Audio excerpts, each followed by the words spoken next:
I love you. I love you. Thanks for calling. Get your bobblehead? I got one of the rejected bobbleheads that doesn't look anything like the bobblehead. It's not the original bobblehead.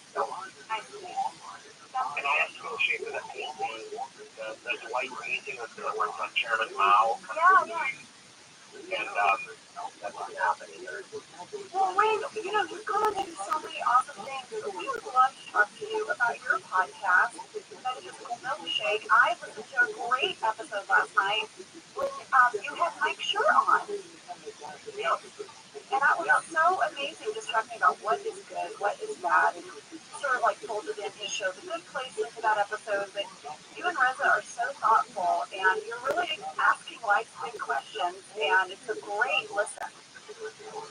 Yeah, well, you guys know this is something that's always been really important to me, and it's kind of the impetus and inspiration for starting this whole Pancake, the digital media company that I created this plan. But this whole idea of life's biggest possible questions has always really intrigued me. In college, and I love, studying spirituality, and I love, psychology and sociology, and kind of creativity and how creativity works and why. And so this was kind of the foundation for Metaphysical Milkshake. Our first season we did on a company called Luminary, but that didn't really work out. So now we're doing which is available wherever podcasts are available, and including a lot of the stuff we did our first season. And it was super fun. We get to talk to art and writers. We just yesterday interviewed a division of Harvard University talking about alien life, discovering extraterrestrial life, and then we have Jason. Speaking of author options, Jason Lewis, one of my favorite kind of country rockers. I love him.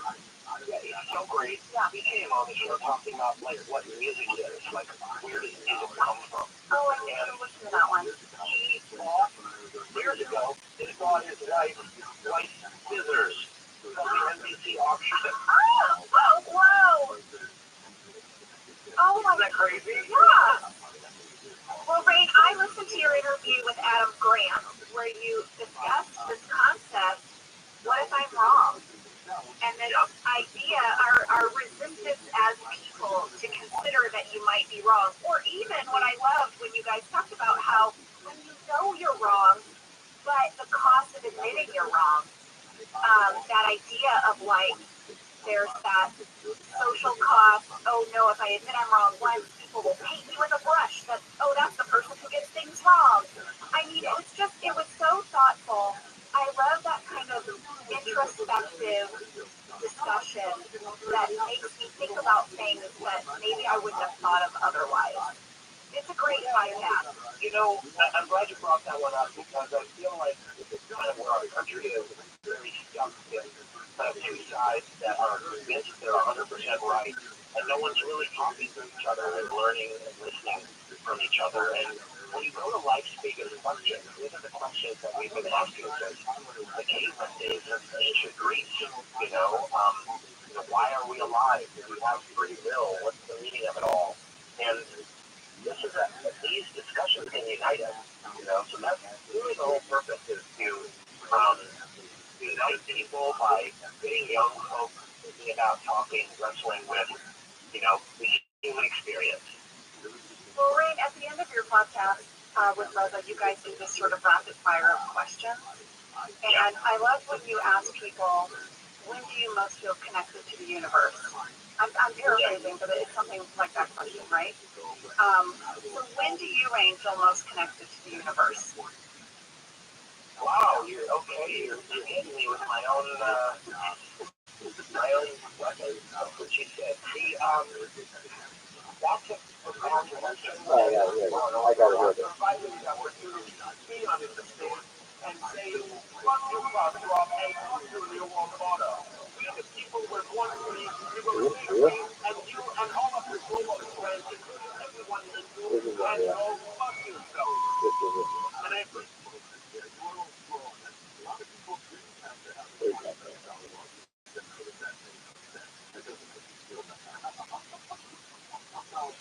I'm not the only guy in my family that thinks too.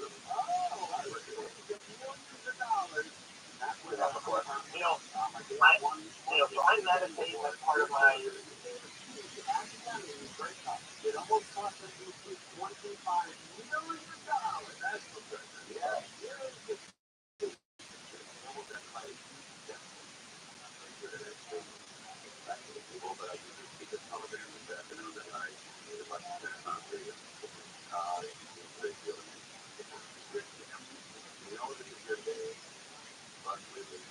Also take a few moments to think about our thoughts with you always love and I'm taking heart.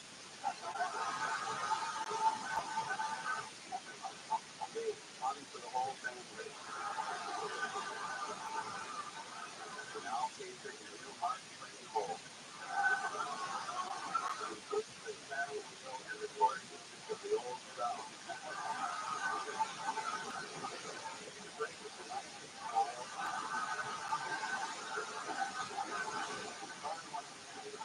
Open silly dog.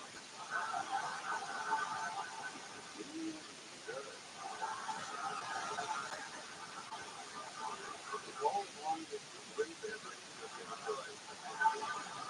Long size only. And where they have a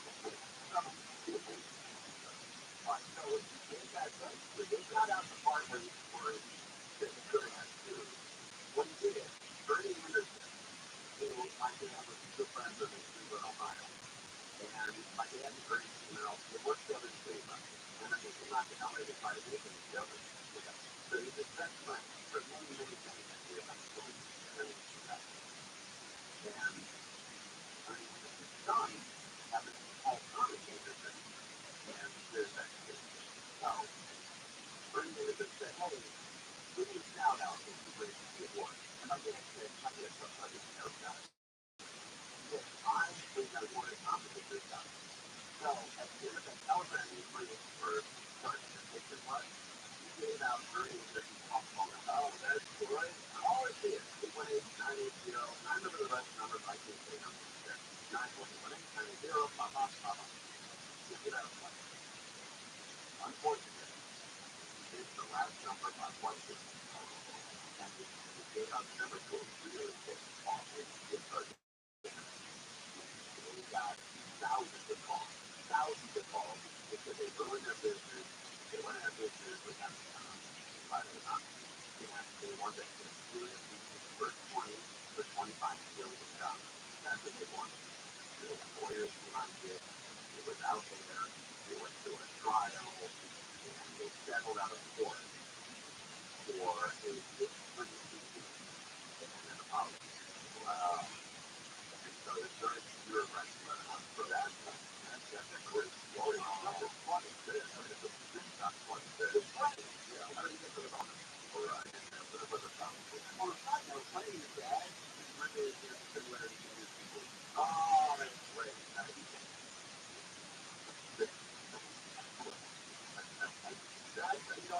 If I was at my dad's house when I was younger, and my sister called, I could see my dad pretending to the phone. How I talk. You want some Bible? Work in his house? Yeah. Okay. All right. I love you.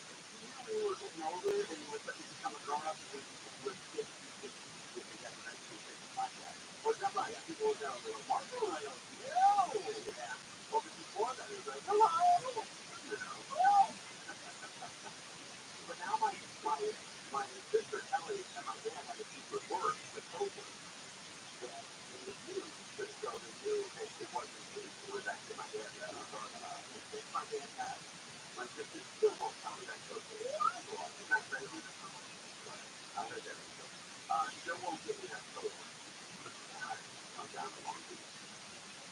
All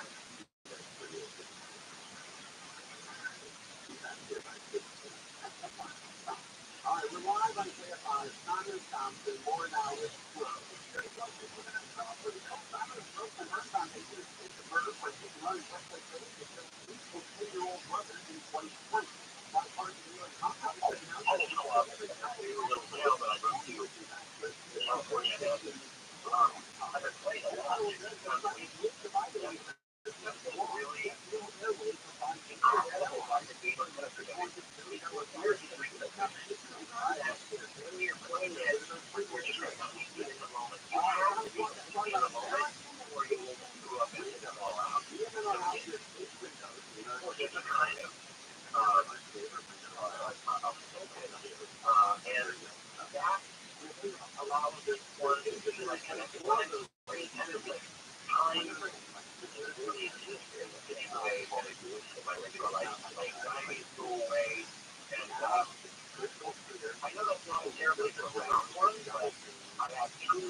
God, what an amazing pleasure it was watching Golden sing it again. I cold open to KGB, Not Enough Joke. It was so good. There's so many classic office moments throughout it. I have to ask, you brought it up. How did you guys get through that cold open with slapping each other? I mean, because if you broke, you'd have to do it again. And obviously, you didn't want to have to keep slapping and getting slapped. But, I mean, how'd you do it?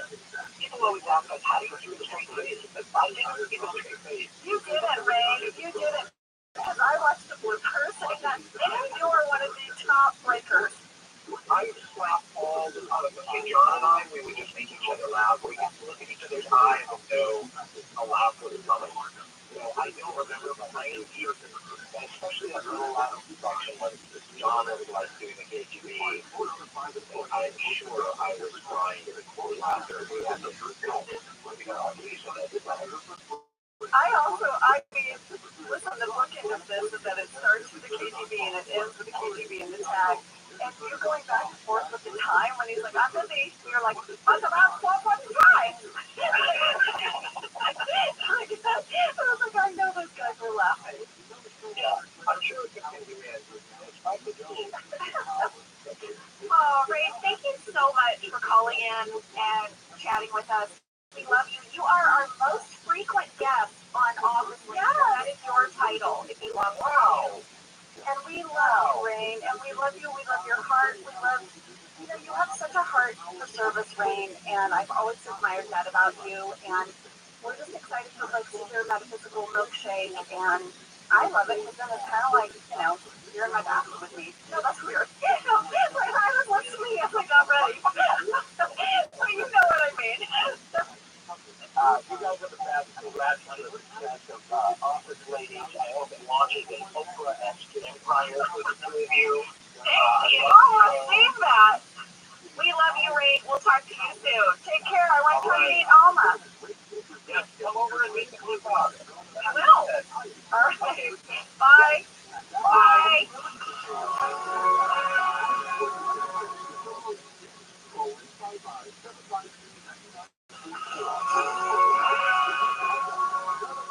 I just love that fella. I love him. I love him. Rain, thank you so much for stopping by. And now, lady, we gotta get into this episode. Let's do it. We've talked a little bit about this cold open already, but we haven't really broken it down. So let's get into it. Pam's on the phone. She's trying to get someone like maybe a fax number. I want to point out at 10 seconds, Nick is still in office all day.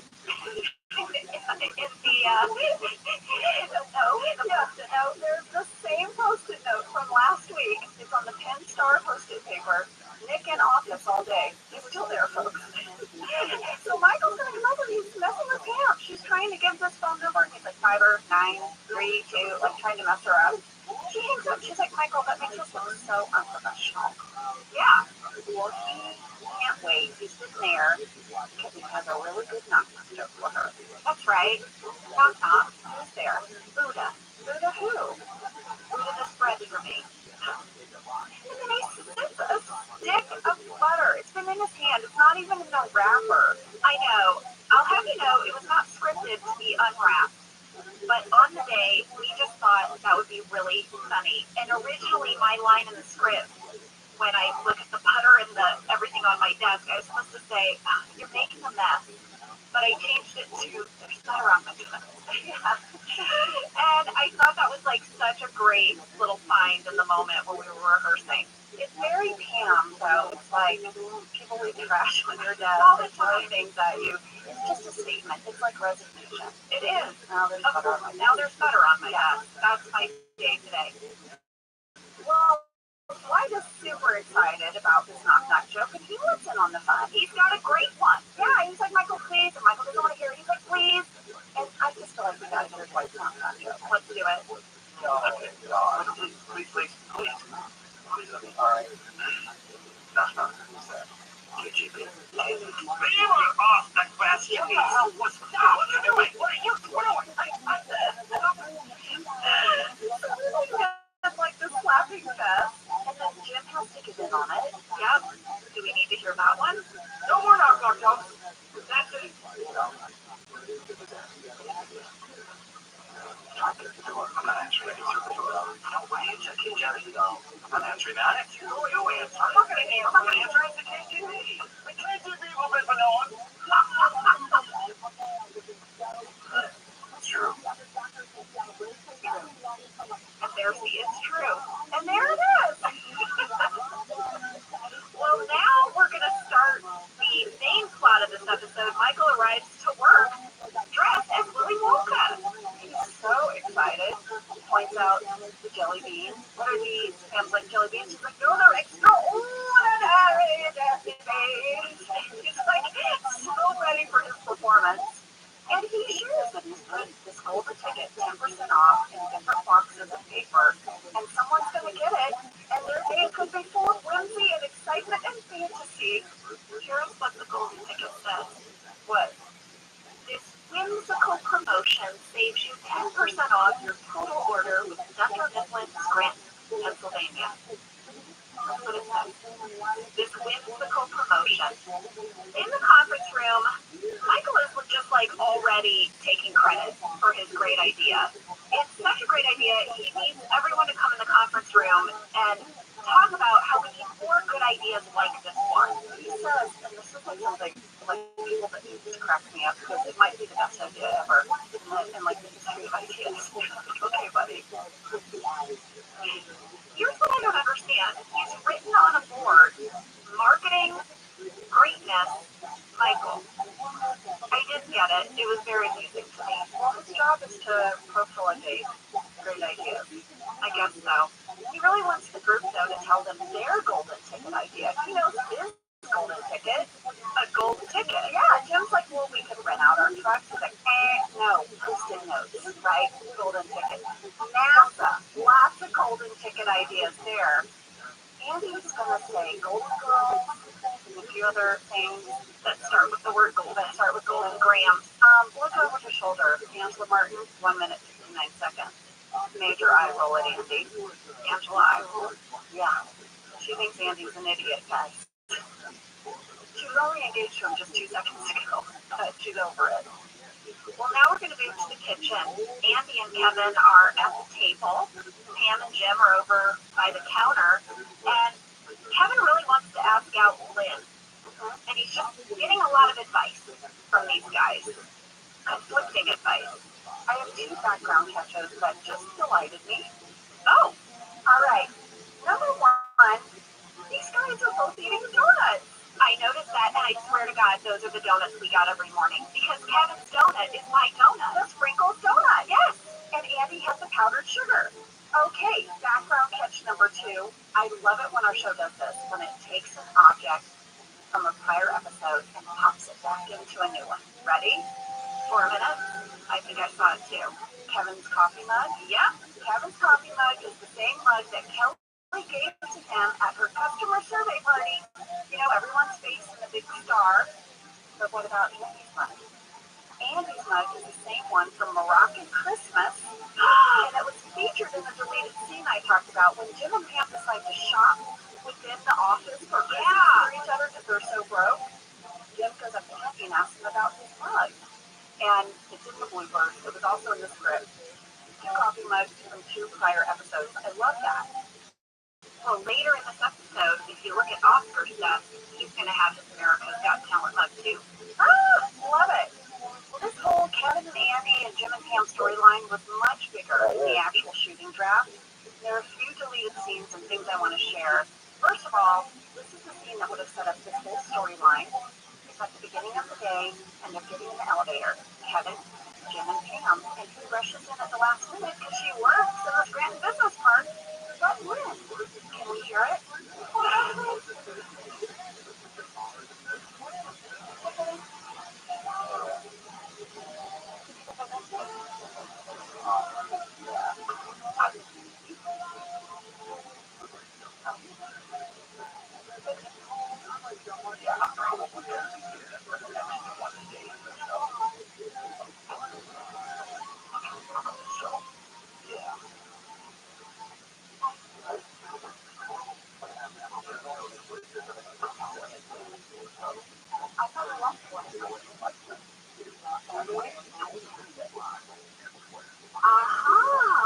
Right? So Jim and Pam are learning that Andy has been giving Kevin some pretty bad advice. Yeah, he likes Lynn, but tells her, he didn't return her messages, and he's going to be busy for 20 days. Wow. That's amazing. Jim and Pam can't let Andy do this to Kevin, so they start giving him advice, right? Let's ask her out. And in the deleted scenes, you really get a sneak peek into where Andy's brain is at. You got to hear this talking head.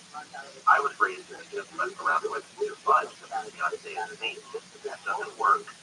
So I have some new ideas and new techniques I'm trying them out. Kevin Malone is like anything.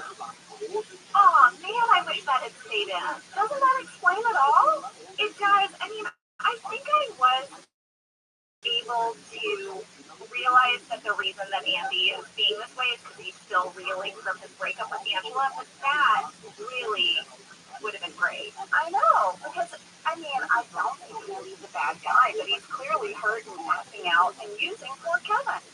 Well, listen, Jim's going to get a phone call now. Guess what? His client, Tom, has found a golden ticket. Tom from Blue Cross of Pennsylvania, our biggest client.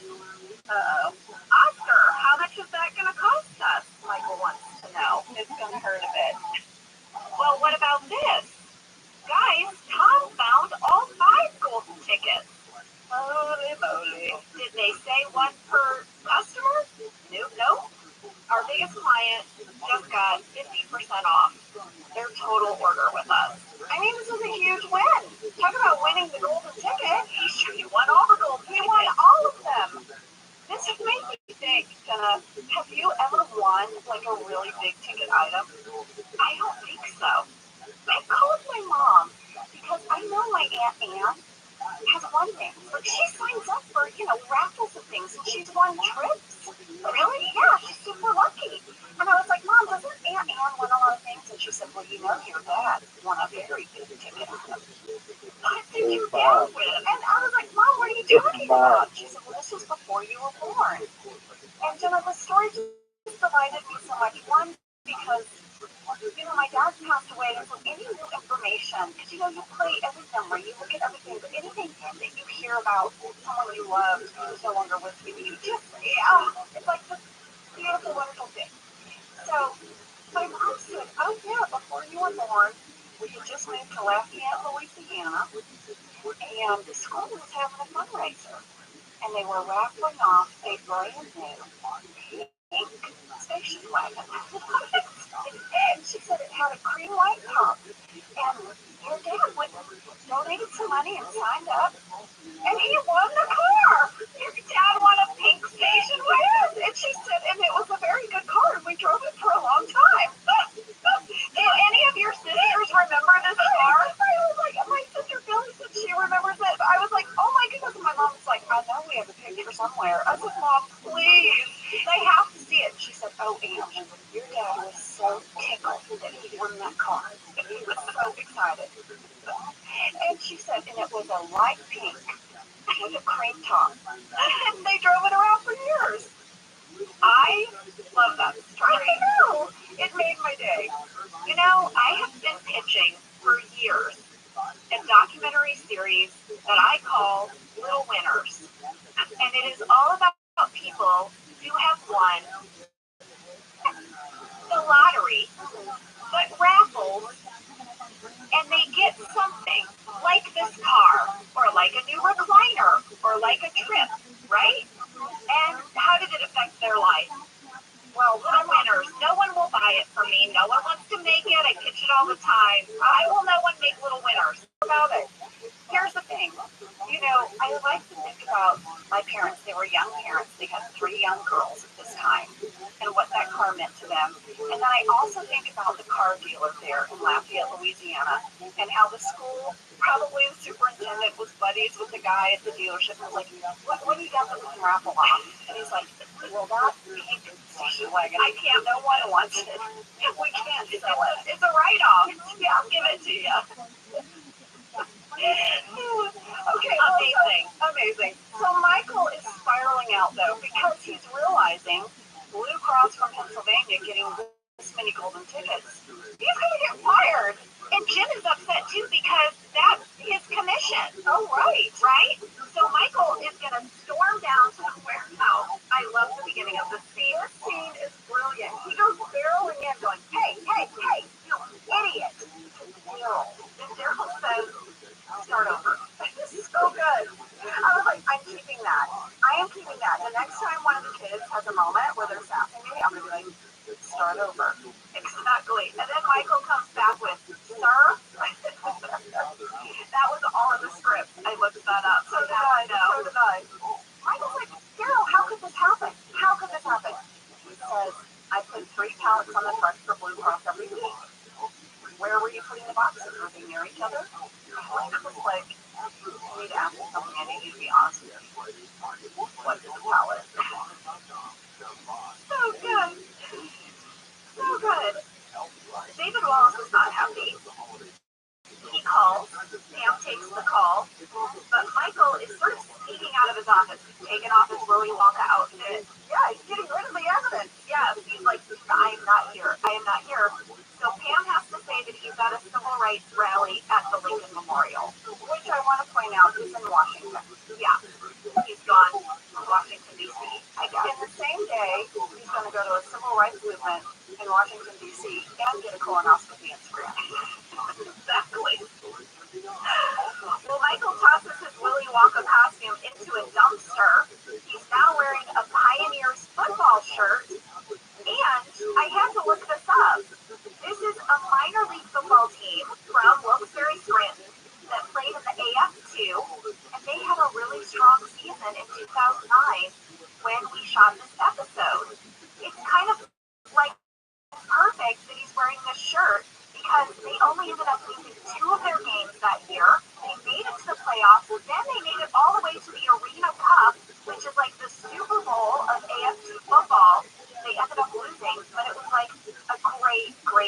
for them. They were kind of on a roll. Their previous season had been good as well.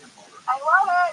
I love every time we have, every single time, these local references on the show in ways that don't even get mentioned. Right. We never even mention this shirt, but there it is, just creating specificity. I love it. Michael's going to make an announcement. Everyone's in the conference room. A lot of announcements in this episode. Yeah, a lot of announcements. He's really, I think, just trying to find a way out. He says he has a big bet where he takes all of their subconscious ideas and tries to turn them into something.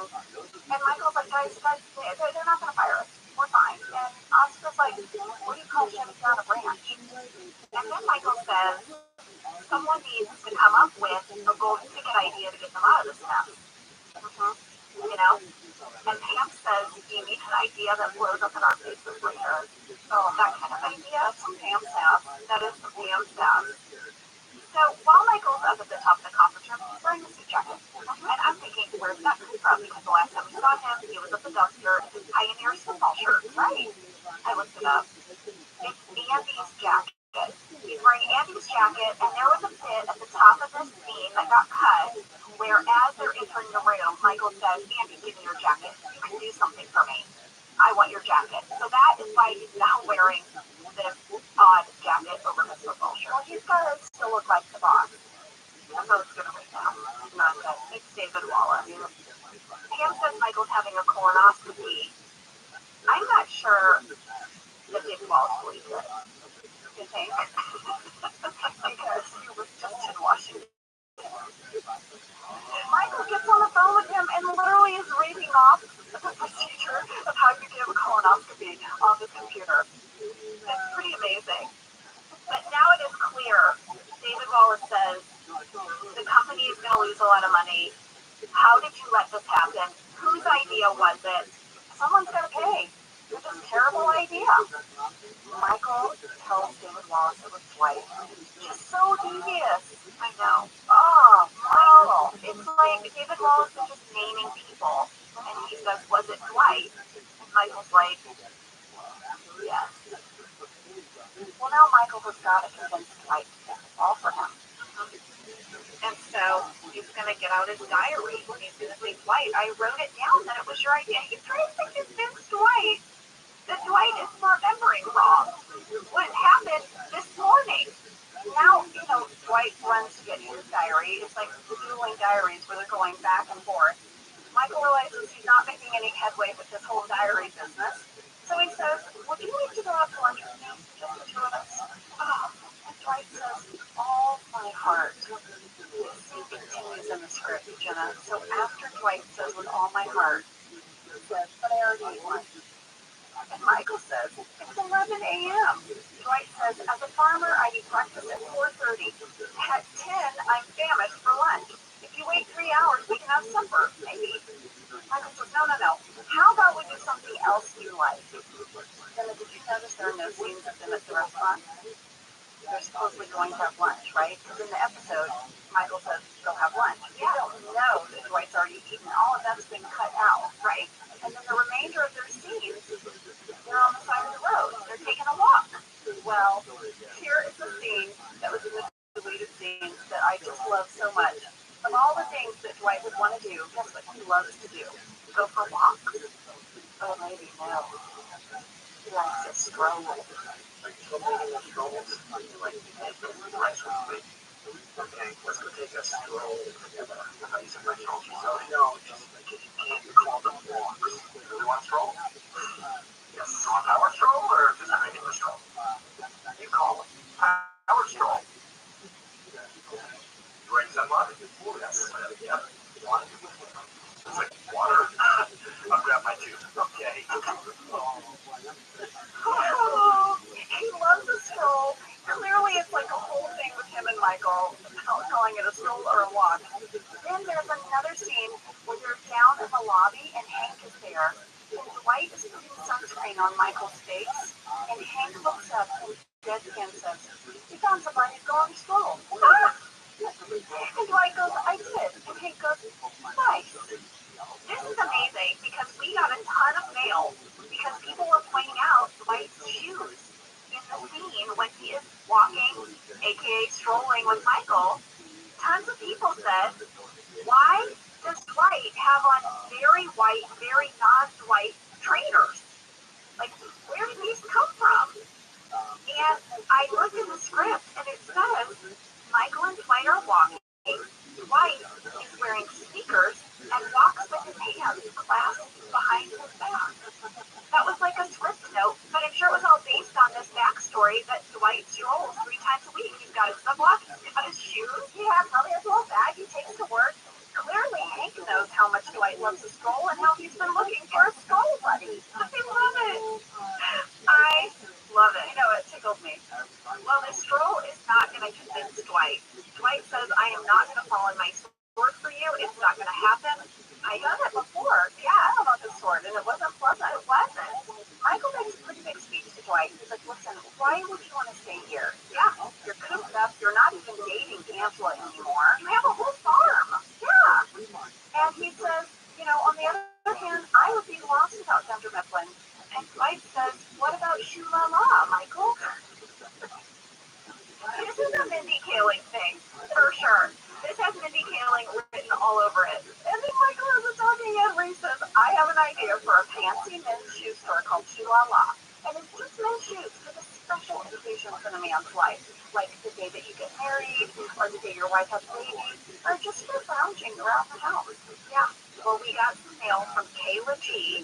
He said, I just want to let you ladies know that Michael seems to have gotten Shula La up and running in Nelson, British Columbia. Oh, and I looked it up, and sure enough, there is a Shula La.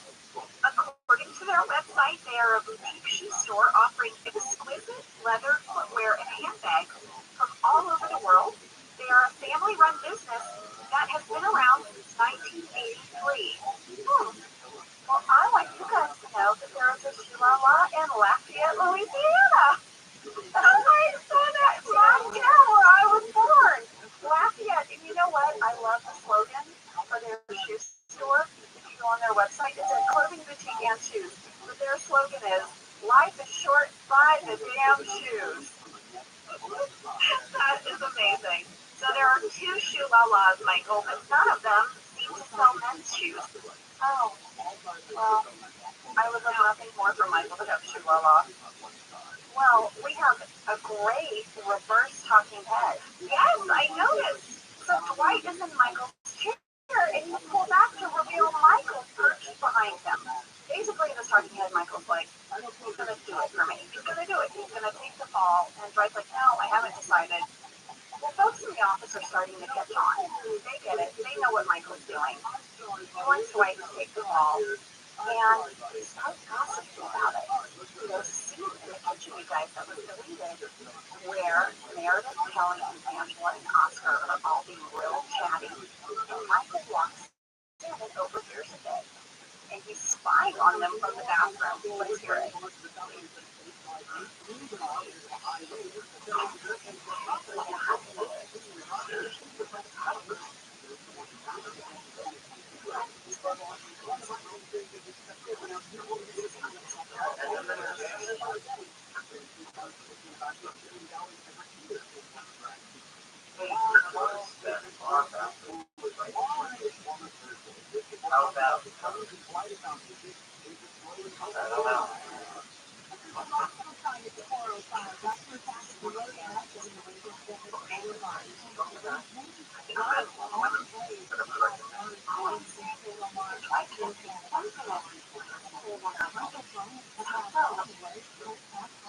Okay, these are the kind of slice of life, you brought it back. These are the kind of slice of life office moments that I love so much. Just the scuttlebutt. There's so much going on. Just the gossip and the opinion. You know, I loved the scene. And Michael overhears it, you guys. And there's a whole scene where Michael confronts everyone. And he really lets it have it. He goes barging into the bullpen. And he's like, hey, everyone, I need to make an announcement. And Jim is like, this is a new record. And Michael goes, that's because I have a lot to say today, James. And he takes off. And then he goes around the room and he's like, yells to the room, have you wondered what it would be like if I was fire, and everyone super happy raises their hand. And Michael's like, damn it, I didn't ask for a show of hands. If I get fired, if corporate brings in new leadership, you have no idea who might come. And he starts singling people out. He says, you have no idea how bad it could get. Maybe it would be someone who knows that we don't actually need 3 accountants.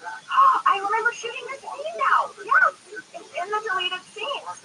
Then he looks right at Jim and Pam and he says, or let's couples work together without sending them to different branches. And then he has this moment to make me laugh. He goes, so, you didn't think about that, huh? So let's just bite our tongues instead of saying mean things about me when I pretend to be pooping in the bathroom, okay? But it was a long speech, and he really just lets them all have it. I love this episode so much. I think Steve Carell just is brilliant in this episode. He's playing so many different things. We already talked about this with Rain, but I just absolutely love the Michael Dwight dynamic. I really love this one. I did too. This was like one of those sleeper ones that we hadn't seen in forever. And we're like, oh my gosh, golden ticket. I agree. Golden ticket is a golden ticket. Well, now David Wallace is going to show up. He drove from New York, you guys. Yeah. David Wallace arrives in the office, right? This is a serious thing. Yeah. He goes into Michael's office with Dwight. You can hear him drum. And he turns to Dwight and says, Dwight, I owe you an apology. Blue Cross is so excited about the gold ticket promotion that they have made Denver Midland their exclusive provider for all office supplies. Huge! This is huge! And he puts his hand out to shake Dwight's hand. Michael is about to split down. He's looking at Dwight. Better let him know what was my idea. Dwight shakes his hand. And now all the power has been split. Amazing, amazing writing. They go out into the bullpen. Wallace tells everybody. Dwight gets this victory lap. Pam hugs him. I love doing that. I love it. And then Creed's like, way to go, kid. I know, Creed is like, sure, it was Dwight. Jim is giving Dwight credit, and they are all watching Michael squirm. And then Jim is like, you know what, Dwight?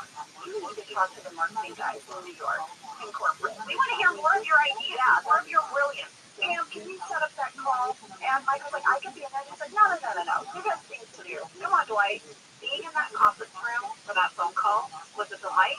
This was one of my favorite things to do. We've talked about this. I love taking notes during these comedic scenes.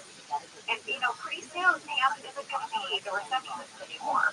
I know. And this was the part of the job that I missed the most. Getting to be in these ridiculous situations with Michael, being the note taker, because they're on the phone and Dwight is just saying ridiculous stuff, and of course Michael bursts in. Right, because it's really clear that Dwight doesn't know anything about But they don't know for no. definitely that. Call back to a deleted scene that we love, the toilet buddy. That's right. This is a deleted scene from Job Fair. Remember, Michael comes out of the bathroom, flusters because all the contents of his pocket is going to the toilet. Yeah. And then he threw his cell phone in the toilet out of anger. Yeah. And he says that he has this brilliant idea about this mesh toilet guard cover. Now, Jenna, in the episode, Michael calls it the toilet buddy. In the shooting draft, it's called the toilet guard. And I think in the moment, Steve called it toilet buddy because then he corrects himself as Michael. He goes, previously known as the toilet guard. So I think there's Steve staying in the moment and catching that he loved the line. And then Dwight mentions his idea called horse boat, which I love horse boat. You can go from riding to just being on the water. And then Michael hits back with toilet sponge. I don't know what that was. It's more absorbent. The toilet sponge. It's more absorbent. So it's a toilet that's a sponge? No, I think it's a sponge for your bum. I don't know. It doesn't say. We're not sure. He says it's more absorbent. That's what he says. Now, lady, in this back and forth, this brought up a product that my friend Stacey and I invented in high school that we thought, we were convinced, was our ticket to being millionaires. What? It's called the tan baster. You know that thing that you wash your dishes with that you fill up with dish soap and it has a little sponge at the end? Yes, the tan baster is very similar, Angela. It has a little sponge on the end, but it's filled with sunblock, and you just baste it on yourself, and your hands stay clean. The tan baster, or you can get spray. Well, spray wasn't around yet, Angela. It hadn't been invented yet. You see, now we can go nowhere with the tan baster, but at the time, there was a need, and clearly the spray has filled the need. But, and the stick, I love me a, sunscreen. Yeah, and I get it. There's a lot of solutions today, but I'm taking it back to the 1990s, when none of these things existed. We were solving a problem. Yeah, I get We it. had the whole television commercial, the whole infomercial in our head, because who else could use it? Maybe older people need to apply, lotion because they have arthritis. Right, or maybe they lost range of lotion and they can't reach some places. Well, that was the other great thing about the tan baster. It was like a scratcher. It could go down your back. See? Tan baster. I think the name was part of the problem. Why? Because every time you say tan baster, I just think of a turkey. Exactly. On Thanksgiving. Okay, all brown and crinkle and with gravy. Let me take you back to the 1990s. This was, again, before we kind of knew about sun damage so much. No. If you baste the turkey. I know, if you baste your body, you're going to get nice and tan if you use the tan baster. You're saying this is what people wanted that. Right. They weren't into sunblock for the SPF. Right? This is when you were still basically applying baby oil to yourself. Idling the sun. Yeah. Right. I don't know. I'm just saying. Okay, well, the toilet buddy, the tan baster, Stacey, I'm sorry, we never got it off the ground. Oh well. Stacey, somewhere you guys have a sketch of the tan baster, and I'd love to see it. We do have a sketch of the tan baster. I've been trying to work that tan baster into a lot of projects for you and I. Maybe we're not going to have an office with tan baster. It's just not happening. Okay, you know what I want? Before we do a tan baster, I want a rosé. Okay? I think more of us would use the rosé. Let's put a poll out there. What do you want more? An office lady's rosé or an office lady's tan baster? I knew you were going to say it, Sam. I knew it. Novelty? No, because a lot of the sprays and sticks have harmful chemicals in them, like aerosols and things that are bad for you. I'm Team Rosé. Yay! Well, you know what? Let's drink rosé while we baste ourselves. Is it possible to baste rosé in the weather? Hey! Rosé baster! Perhaps. Oh my word, where are we? Oh, you guys, we gotta check back in with Kevin and Len. Please do, because poor Kevin has been receiving a lot of advice this whole episode, and guess what? When he finally does meet up with Lynn in the parking lot, he does just fine being Kevin. He says, I'm just gonna say everything I'm thinking. She has a great smile. If I can take her for dinner and a movie. She says yes. She's happy. And then he says food. And she's delighted. Yeah. Lynn just likes Kevin. Yeah. Like you said, there's a lid for every pot. There is. Dwight's advice to Kevin was just go be alive next to her. Will it work? And finally, we have our tag, a final knock-knock joke, a ding-dong joke, really. Yeah, we talked about this with Rain. This one is so hilarious because Dwight thinks he's going to get Jim back, and he does ding-dong, and then Jim's like, you know what, I just got out of the shower, I need 1 second. And then, we talked about, they go back and forth with, well, I can come back, what's good for you? It's so ridiculous. And that is Golden Ticket. We hope you enjoyed. I loved this episode. I did too.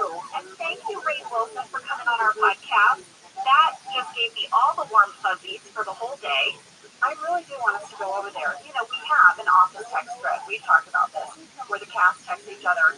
And we have all invited ourselves over to Rain. So Rain, and sorry, Holly, we're coming. We are. You told us sometime after Labor Day. Well, it's after Labor Day. I don't remember the date you told her. Of course, I want to know. Well, guys, we will see you next week. Please check out Ray's podcast, Medical Milkshake with Reza Aslan. We love you. Love you guys. Have a great one.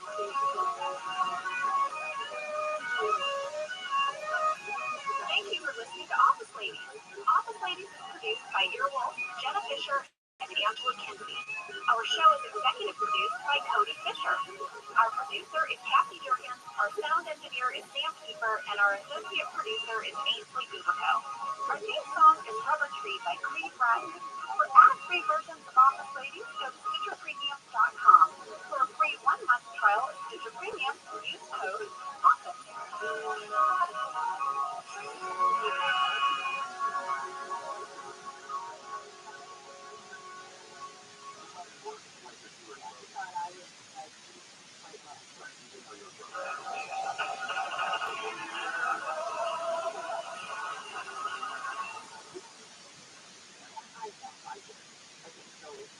Was at a petting zoo at Burning Man. What? What is that? What is that? Okay. Someone I did improv with, and I'll never forget. You know, she's kind of like a free spirit. And I was at the airport, this is years ago, and I see her running through the airport, and it looked like she had like, I don't know, she had like a carry-on, but you could see through like a onesie poking out of it. She was running through the airport. I'm like, hi! And she's like, hi! And she's like, so good to see you. And I was like, you too. She's like, where are you going? I was like, I'm going to see my folks. I said, what about you? And she's like, oh, I'm going to Burning Man. I'm in the petting zoo this year. And so I had to say, what's the petting zoo? She's like, well, you know, you dress up as animals and let people pet you. Wow. Yeah. Yeah. That's what I thought of when you said that. I did not know that. I mean, I found out that there's no such thing as a two-way petting zoo where actual animals pet humans, but I did not know about this human petting zoo at Burning Man. Did you think animals would pet humans? You know what, lady? I didn't know. I admit, it was a weird Google. Two-way petting zoo is apparently like a euphemism for describing like a really intense, passionate sexual encounter. Like you would be like, oh, me and my boyfriend had a real two-way petting zoo last night. So come on, talk about that. You are giving me flashbacks of like 6th grade sex ed, where like we had a coach teach us 6th grade sex ed, and he was like, sometimes there's heavy petting, sometimes you're like, heavy petting. Yeah, I don't know. Well, we don't know what Jim meant, but we should be super embarrassed. Well, Charles has had enough. He wants to dissolve the PPC, effective immediately. This is where Michael completely flips out. And there was a deleted scene where he made a defensive argument to keep the PPC. Oh, we need to hear it. The Party Planning Committee is an institution, and this institution is something that I incorporated in the mid-90s to celebrate the Laserdisc release of A League of Their Own. It has become a tradition here. It is something that is important to all of us. What do we do for League of Their Own party? Make pizza of your own. Exactly. Make your own pizza. I think it's worth that. I'm sure the store is thinking why that should take 5 minutes of work. Really? and then that's when the scene picks up and he just goes off. He's like, you don't even know how paper is made. It's not like steel. You don't put it in a furnace. And he starts like to cry. And he shoves over a chair on his way out. That was not in the script. He has a whole tantrum. I remember. After Michael leaves, Jim is going to attempt to start over with Charles. Yeah. And this created glory! Number 2. A lot of people wrote in. This is a quote. I am so excited to finally get to discuss my biggest pet peeve in the whole series. Oh my goodness. What? At 16 minutes 40 seconds, Jim says he's a great number 2 for The Office. And Charles responds by saying he didn't know that position existed. And then Jim kind of like tap dances and he's like, well, at first it was made up for Dwight, but then, Michael gave it to me. And kind of all ends with Charles being like, is this made up position important to you? Yeah.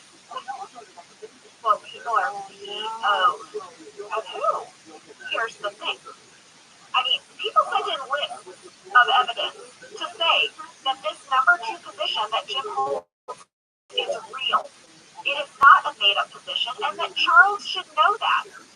Here's the evidence.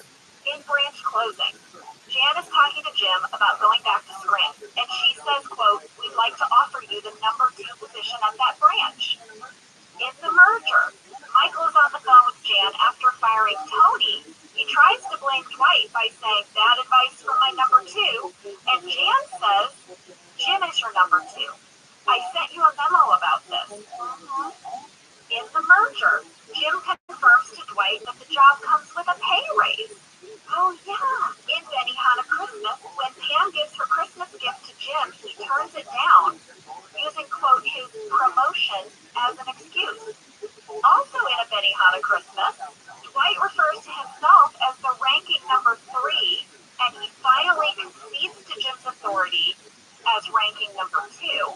This is when, they're trying to validate the committee to plan parties, right, to get this whole argument. In the return, Andy tells Jim, "I'm thrilled to be working directly beneath you." And in Women's Appreciation, Dwight tells Jim, "You may be second command, but that does not put you above the law." This is a real position. I agree with everybody that, yes, I think Jim doesn't present it well, and then he gets flustered. I think so too. By the way, great research, everyone. Yeah, I'm very impressed. Let me give a shout out to Laura K, Alexandra K, Cy L, Dancy, Emily M, and others. Well done. I like it. We're fired up. I like it. It was a fan mail blizzard. Yeah. Jim just can't win with Charles. There were more scenes where he just got busted throughout the day. One of them happened at front reception. Oh, I remember shooting this.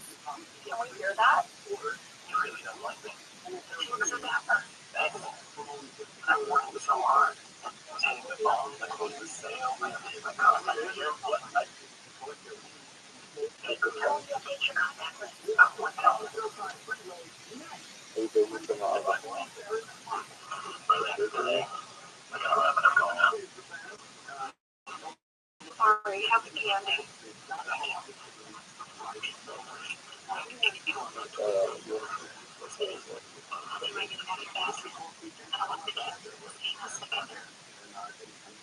Okay, when I have to say that line, did you eat that in death? We could not get through that. That made John and I laugh so hard that Pam was like, could you stop? Also, when you guys can't see it, right? It's in the deleted scenes to be up to DVDs. When Pam says that, John and Jim look at the camera like super dead. And like, are you kidding me? I remember all of that. I remember it so clearly. Well, Michael's going to drive to corporate. He's going to confront David Wallace as he's leaving the men's room. This is a classic Michael move. I'm sorry, you guys, but Angela did that to me today. I went to the restroom. First of all, there's only one bathroom here and one hallway. Yeah. But you were right there, and you had this email you wanted to show me. As soon as she came out of the bathroom, I was like, look at that. I said, use Michael's strategy. Anyway, David Wallace hears Michael out, and he's like, you know what? Look, you can have your 15th anniversary party. You can have the figs. Michael keeps talking about these figs. I know. There was a whole fig runner. What? Yes, in the script. I thought this was like a random thing, and I was so tickled by it. I was like, what is this? Commitment to having figs. Yeah, so this would have been a callback to an earlier scene when they're doing all the party planning. One of the things Michael wanted was like bacon wrapped figs. Okay? And then remember when he started to spiral out to Charles Minor about canceling the party? He had this whole speech where he was like, there will be horse-drawn carriages, there will be pancetta wrapped figs, there will be break dancers. Wow, yeah. So they're the figs. They're already alive. They're alive. They're something quickly. But they can always say, I want to go to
my mascara run down my cheek, and I have to deliver the monologue that I had just run away from Kelly. So I was like, where is? So let me ask you, before you started shooting, did you stand up and like do like a fake hug?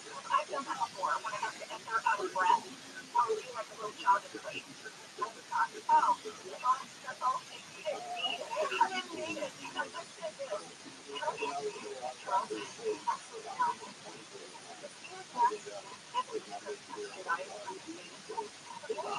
Wow, that's really good. That's really good. Well, listen, that is the off live. And plus, there's driving. Yeah, Michael driving away from his meeting with Steve Wall. So funny. I'm very shooting fast. Michael will go on and on and on. Here's the two I want you to hear. Wow. Oh, Lord.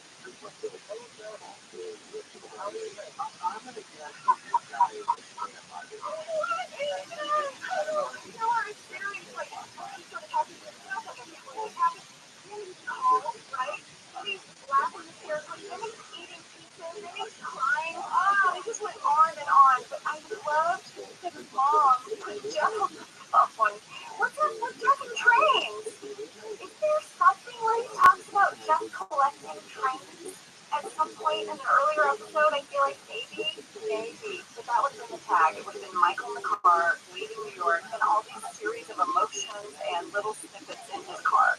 Well, this whole thing is going to lead to one of my personal favorite storylines of the entire series for my character Pam, and that is when Michael starts his own paper company and Pam goes with him. I can't wait to watch these episodes. I can't wait. All right, you guys, that was a new boss. We hope you're having a great week, and we'll see you next week. See you then. Bye.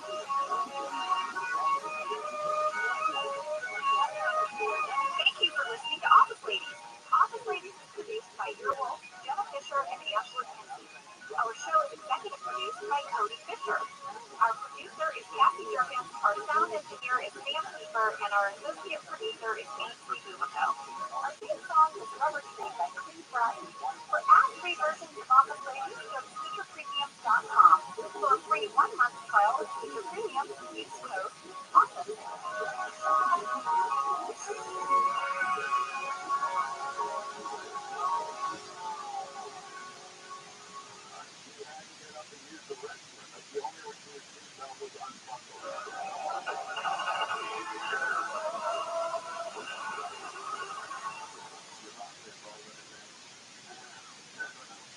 Most people give up on their resolutions by making it work. Walmart Plus can help save yours this year by saving you time and money. Walmart Plus is the membership with benefits like gas discounts, video streaming, plus so much more. Is your resolution to simplify your life? With free delivery, Walmart Plus makes ordering what you need online a no-brainer.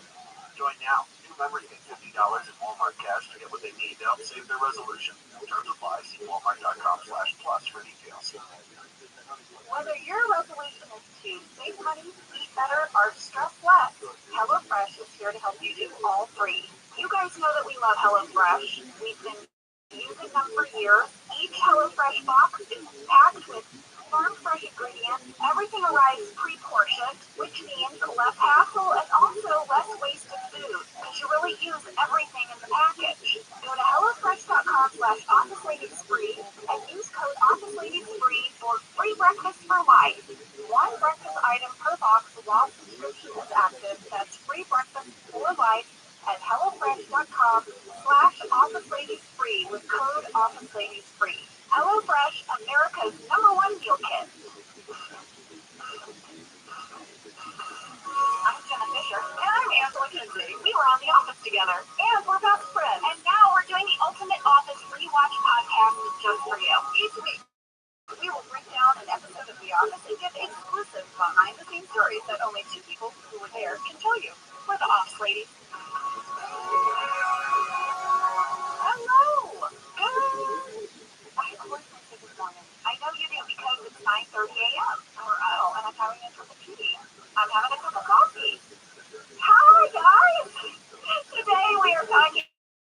about 2 weeks, which is season 5, episode 21, written by Aaron Shore and directed by Paul Lieberstein. As we were warming up today here in the studio, literally warming up because it was very cold. Yeah, it's freezing in here. And we were waiting for it to warm up. We were talking about how much we love writer Aaron Shore. Yes, Aaron, you're delightful. We're enjoying all your emails and just reconnecting with you. And you have the best stories. The best stories. It's no wonder they use so many stories from his real life in episodes. Here's a summary. At the end of the last episode, Michael told David Wallace he was quitting. And guess what? It's true. Yeah. He has given his official 2 weeks notice, and he has also given up on doing any work. Have you ever given a 2 weeks notice? I have. So have I. It's the most awkward 2 weeks. And you're at your job, but everyone knows you're quitting. Yes. And it's true. You kind of ghost. I mean, I didn't walk around with, scotch and Splenda, but you kind of thrown it in. Well, I gave 2 weeks notice at a job, and in that 2 weeks, it was my job to hire my replacement and train them. So I had to conduct interviews and put out a job posting and then create a handbook for my job for the next person. You had to do more work. I did. I did more work in my 2 weeks than ever before. I remember getting 2 weeks notice, and then when I was finally done with the 2 weeks, I got in my car, and guess what came on the radio? What? I'm free! Free! Oh, and I was like, it's a sign. Is that how you felt? Yes. Like in a good way. Not a bad free fall, like a good free fall. Yeah. You were done with that job. Sounds like you didn't like it. I did not like it. And you know what? I was a little bit of Michael Scott during my 2 weeks. Well, Michael is going to take a turn when he hears how bad the current job market is. He suddenly starts to panic, and in the end, he is going to start his own paper company, and he's going to start by trying to recruit under employees to work with him. But pretty much everyone says no. Except Sam. Sam is the only employee who is going to join Michael in his new adventure.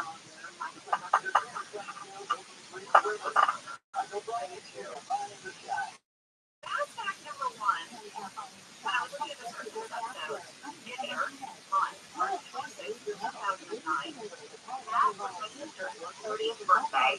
That same year, I turned 35, or 5 years apart. And I remembered what we did for our birthdays to mark these milestone birthdays. What? All right. This is a story where my family back home is like, I cannot believe this is your life. And I always say, this is not my life. This is a moment. This is like a crazy thing that happened. A club in Vegas. I remember this. This club in Vegas. And I am so sorry, I cannot remember your name. Club in Vegas. I'm so sorry. Because I know so very little about clubbing in Vegas, but this one time in my life, this club in Vegas reached out, and they said that they would fly out my friends, family, whoever, give us an all-expense paid trip to Vegas, a dinner. I remember this dinner because I have a little baby. Yeah, and I couldn't go. We couldn't go. And then they texted me from Vegas. So I flew out my sister and her husband, and then I flew out Lee's brothers and sister.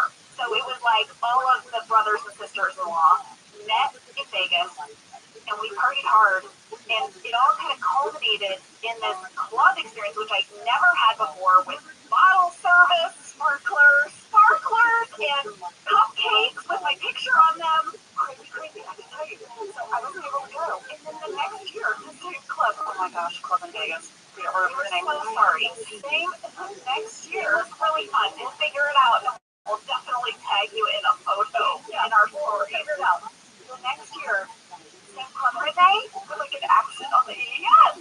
Okay, so the next year, the same club reached out to me and Mindy. It's Mindy's June 24th, and I'm June 25th. And they said, we will throw you a joint birthday party in Vegas, fly you out, the whole shebang. And Mindy and I were like, oh my gosh, remember Jenna talking about it? We should do it. Mindy, do you remember this? I remember this. And then whatever, we couldn't do it because we just had too many moving parts. But there was a split second where Mindy and I were in hair and makeup, and we're like, Vegas for birthday? Yeah. Birthday.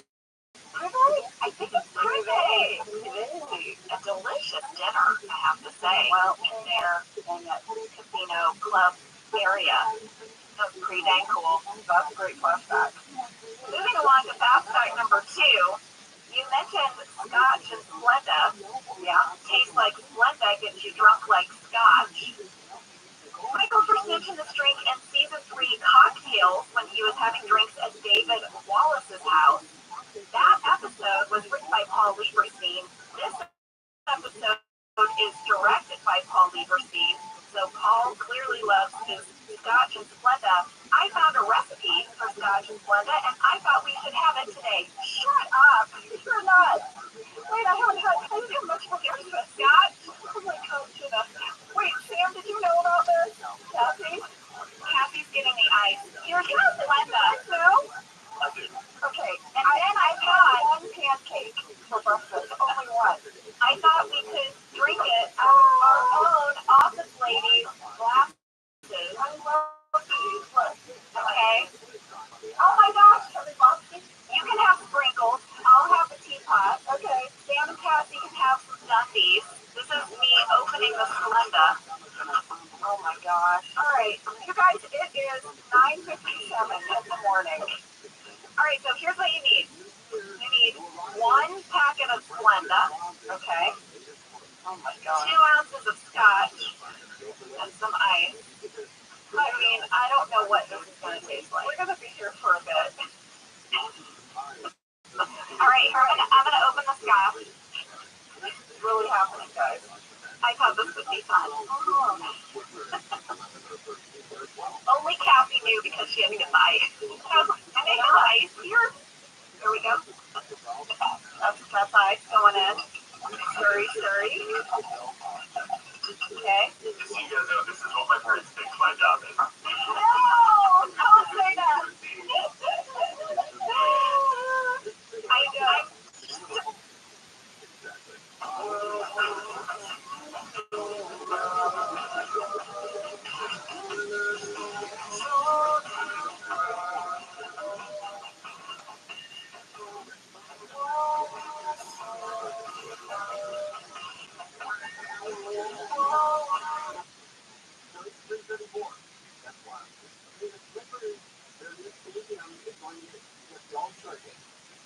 This is disgusting. We're gonna let you know. Is everyone ready? Wait 1 second. Drink responsibly. Okay, ready? Here we go. Everybody try it. Cheers!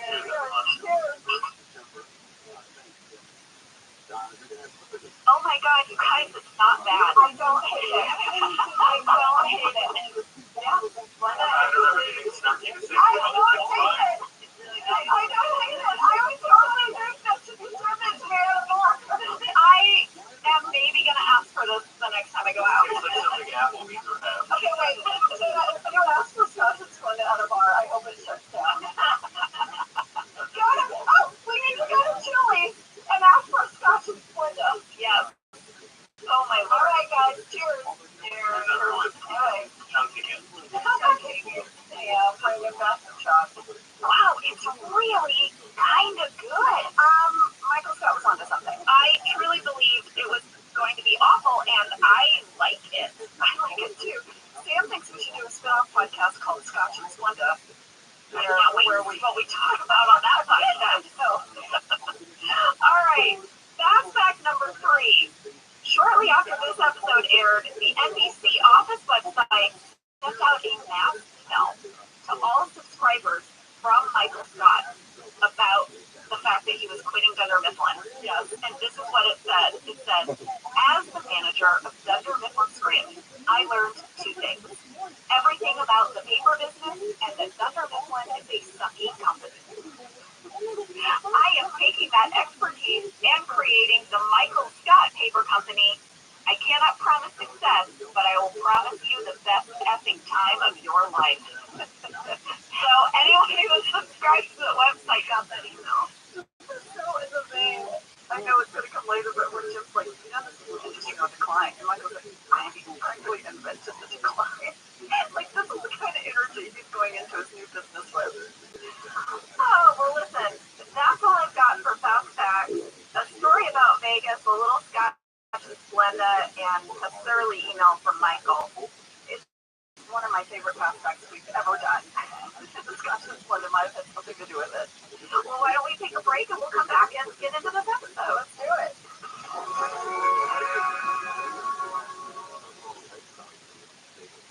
Well, folks, you know I have a lot of family in Texas, and I just want you to know, if you travel to Texas, there are vast landscapes, cultures, regions, destinations, activities that allow for an infinite number of different travel experiences. You can have fun in the sun. Texas has 350 miles of coastline. That's right. Or if you like more of a rugged vacation, there are campgrounds, hiking trails, state parks, can we talk about Texas? Live music, art museums, cowboy experiences. Come on. Right now, Travel Texas offers a one-of-a-kind online trip builder that allows users to generate a custom visually led trip map of their unique interests. Going there, you can create trips and say you're going to Texas. Visit traveltexas.com/get-your-own to get the only trip to Texas that matters, yours. That's traveltexas.com/get-your-own. For 175 years, Gordon has committed to spreading the goodness of the sea by making quality seafood accessible to everyone while responsibly sustaining the future. Over 99% of Gordon's seafood is certified as responsibly sourced. And Gordon reached out to us and said, do you want us to send you some of our fish steaks, some of our products, so you can become familiar with it before you speak about it on the podcast? And I was like, Gordon, I've got you in my freezer right now. Okay? Your kids love fish sticks. Yes, it's our fave. Guess what I got? I got the Southern style shrimp. It is so good. Oh, yeah. Yeah. You know, when you're looking in the freezer aisle, the Gordons are in the yellow package. They've got the iconic fisherman on the cover. This brand has been around since I was a kid. Same. Gordon's is actually a brand that's been around for 175 years. Oh my gosh. That's so rare. Well, we love Gordon's, and it can help you make your mealtime easy. Visit Gordons.com to learn more, find a store, and get a recipe inspiration. This show is sponsored by BetterHelp. You know, around New Year's, we all reflect. People really start making lists of what they could do to be their best self for the next year. Yes, I think, you know, the new year definitely makes you think New Year's resolution. What do I want to change? New Year, new me, that kind of thing. Yes, but perhaps this year we could be reflecting on what we're already doing right.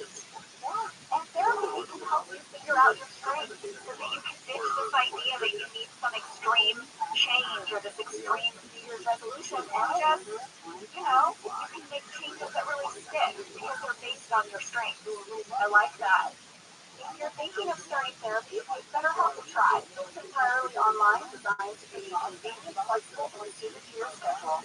Just fill out a brief questionnaire to get matched with a licensed therapist and switch therapists at any time for no additional charge.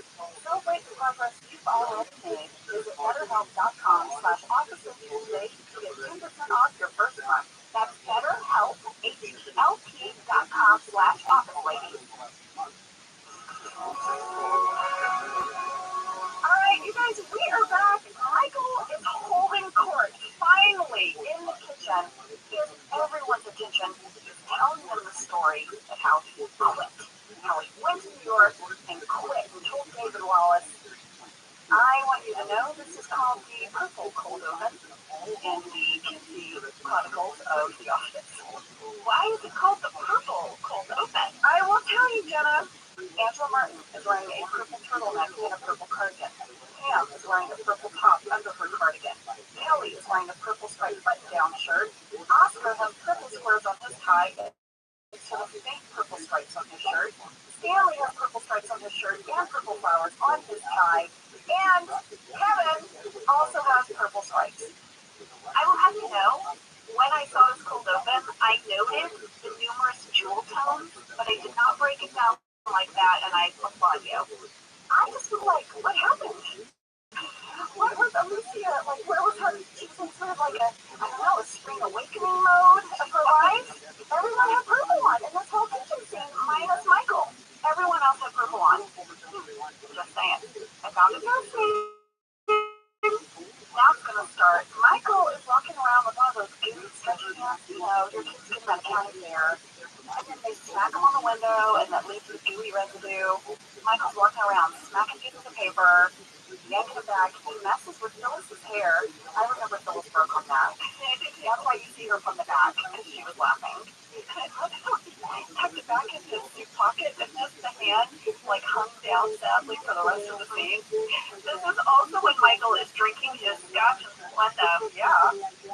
We reached out to writer Aaron Shore, the writer of this episode, because we were very curious who wrote Tastes Like Splenda, Gets You Drunk Like Scotch. Yeah, we gotta know. I mean, it's just too good. And he said that line was created in a pre-table draft pitch session. So what that means is the writers, they would kind of typically work together to make an outline of each episode, and then a specific writer, in this case Aaron Shore, would go off and write the whole episode based on that outline. And they usually got about a week. Well, they would turn in their draft, they would get notes, and then they would also have these pitch sessions. Right, they'll get notes.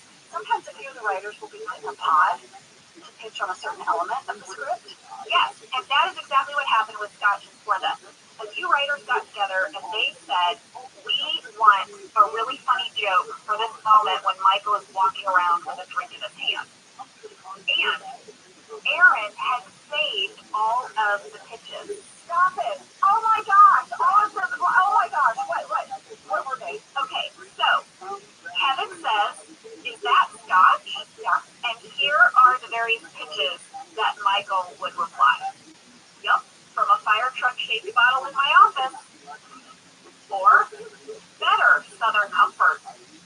Or, nope, Diet Pepsi and water and ice and Scotch. Or, it's non-alcoholic Scotch. And finally, the one they went with, Scotch and Splenda. Tastes like Splenda, gets you drunk like Scotch. And then that is the joke that they ultimately picked for our table read draft, which is the draft that all the actors got and that we would read out loud. I love it. My number 2 would have been a bottle shaped like a fire truck. I like bottle shaped like a fire truck as well. Because I remember my dad had a novelty liqueur that I think it came from a Stagecoach. I don't know, but it just sat on the shelf. Well, the cool thing about those extra lines was then at the table draft, if it's Angela is having a sip of Scotch. That's the ice here because I was like, oh my gosh, I'm about Scotch. It wasn't a joke, folks. We're really drinking it. Sipping it. We're really sipping it. That's true. You are sipping. So what I was going to say is the interesting thing is that those extra jokes, the ones they didn't put in the table draft, they would save in that candy bag document. And then if a joke didn't land at the table read, they might go over there and replace it when it came time for the shooting draft.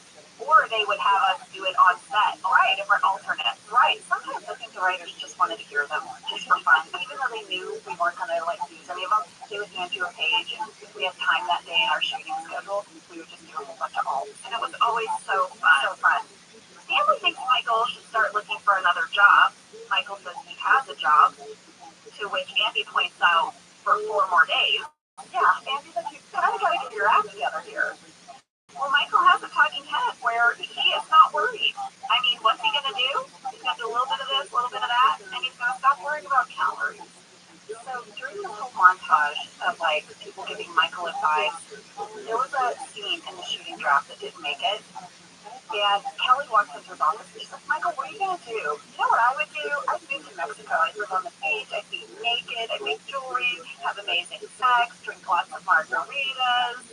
She just kind of goes off on this whole thing. And while Kelly is rambling on and on about what she would do, he is carving into his desk. Michael was here. Oh my God. And he really carved into the top of the desk. I was like, did we trash a desk for this, scene that never even made it in? And I wasn't the only one that noticed. Olivia C. wrote in and said, in the deleted scenes, they're on the DVD box set, guys. We see that Michael has carved, Michael was here on the desk. Did Steve really carve that into the desk?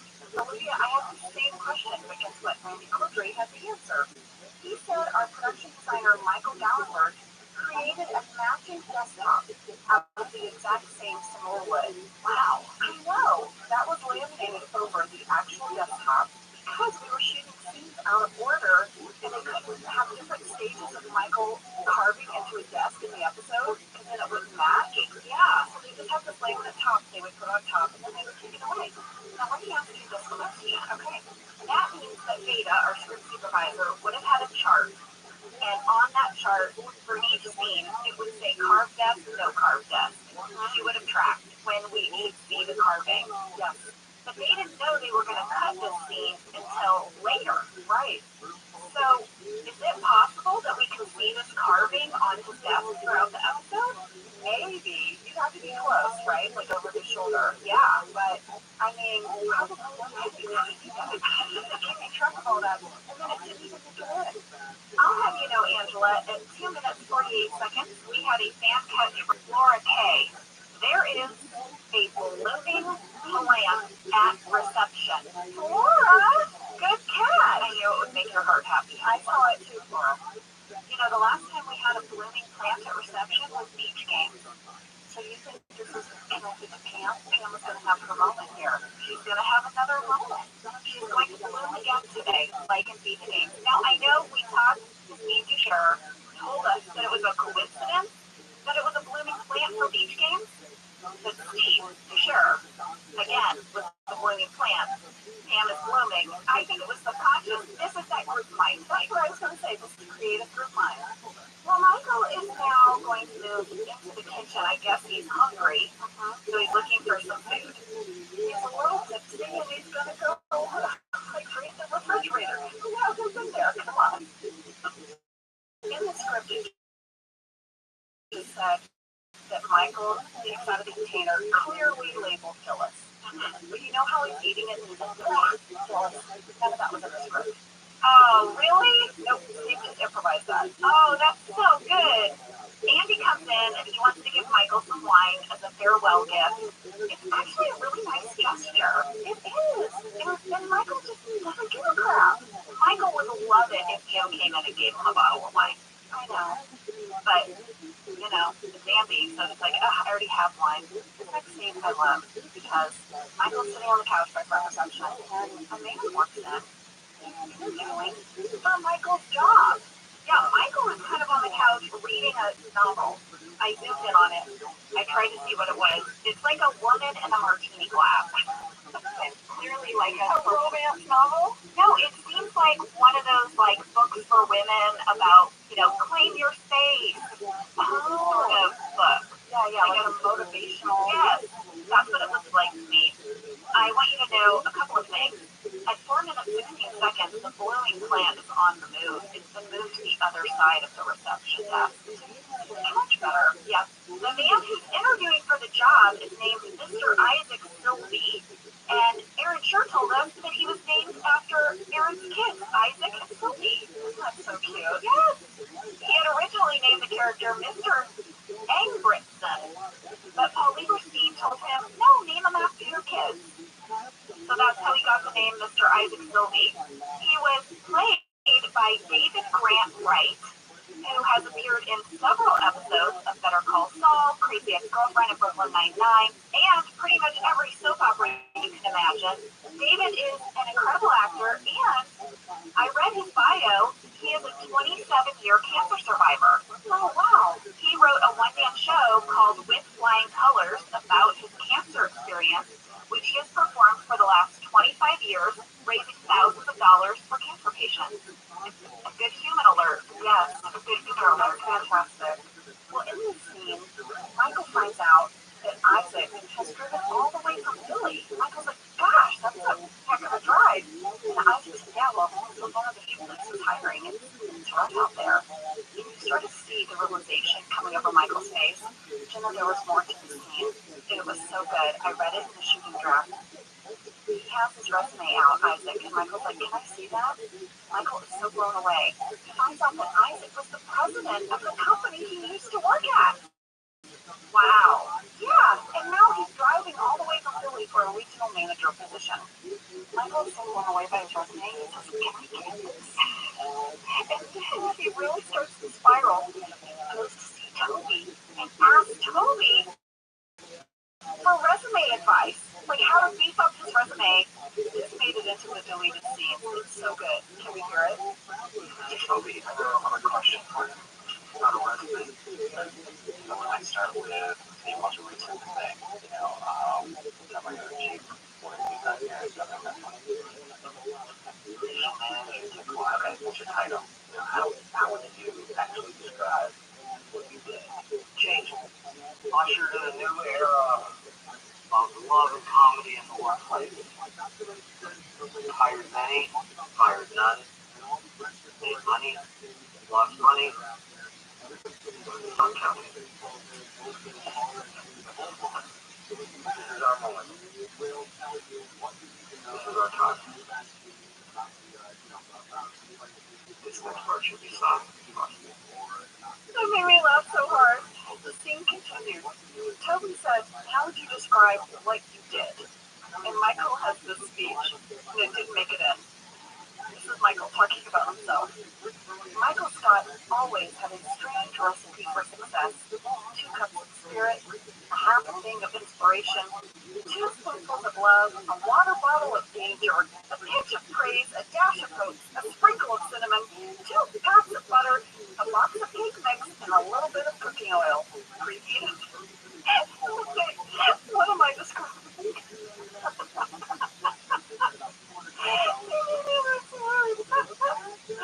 His description of what he did. Okay, the talking head is very funny. But I have to say what I think. I just saw it. I love that. It's so funny to me. Not that funny. No, but I've shared a drink with you before, Angela, and you're getting into that You're getting into that, yes, that territory where you giggle. I haven't even had full discussions. No, you haven't. And I just have to say one more time. It's so good. It's really good. I know. Alright. Let's move on. Yes, let's. We need to talk about this new copier.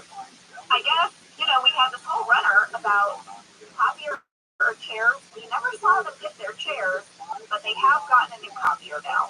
I did love that for the whole beginning of the episode. It was wrapped in like the blue sort of packaging, and no one said anything about it. I just love how things are in the backdrop like that. I do too. Pam has a talking head where she says that they delivered this new copier, but they didn't set it up. So Pam's job today is setting up this copier. This would do me in. I wouldn't be able to do it. I don't like reading instructions. I don't like manuals. When I get any kind of appliance and it comes with a manual, I just stash the manual in the corner. This is reminding me of the document that we got when it was time to do the layout edit of our book. You guys, it was like building a small system. Are we allowed to take a picture of that and put it on the pod? Because to me, it looked like some sort of scientific formula. It was all of these instructions for how to make a comment on the PDF. And when I looked at it, my brain exploded, and you got on the phone with me and said, I can't do it. I can't do it. Mess it up. So we got on the phone together, and every time you had a note, I read the document, and I carefully made the note on the PDF. So if you buy our book, Office BFF, just know that we now know how to, Jenna knows how to do a note on an elaborate layout, craziness document, and I learned how to build a Cessna airplane. Yeah, but we cared, and we put that love and care into our book. I know.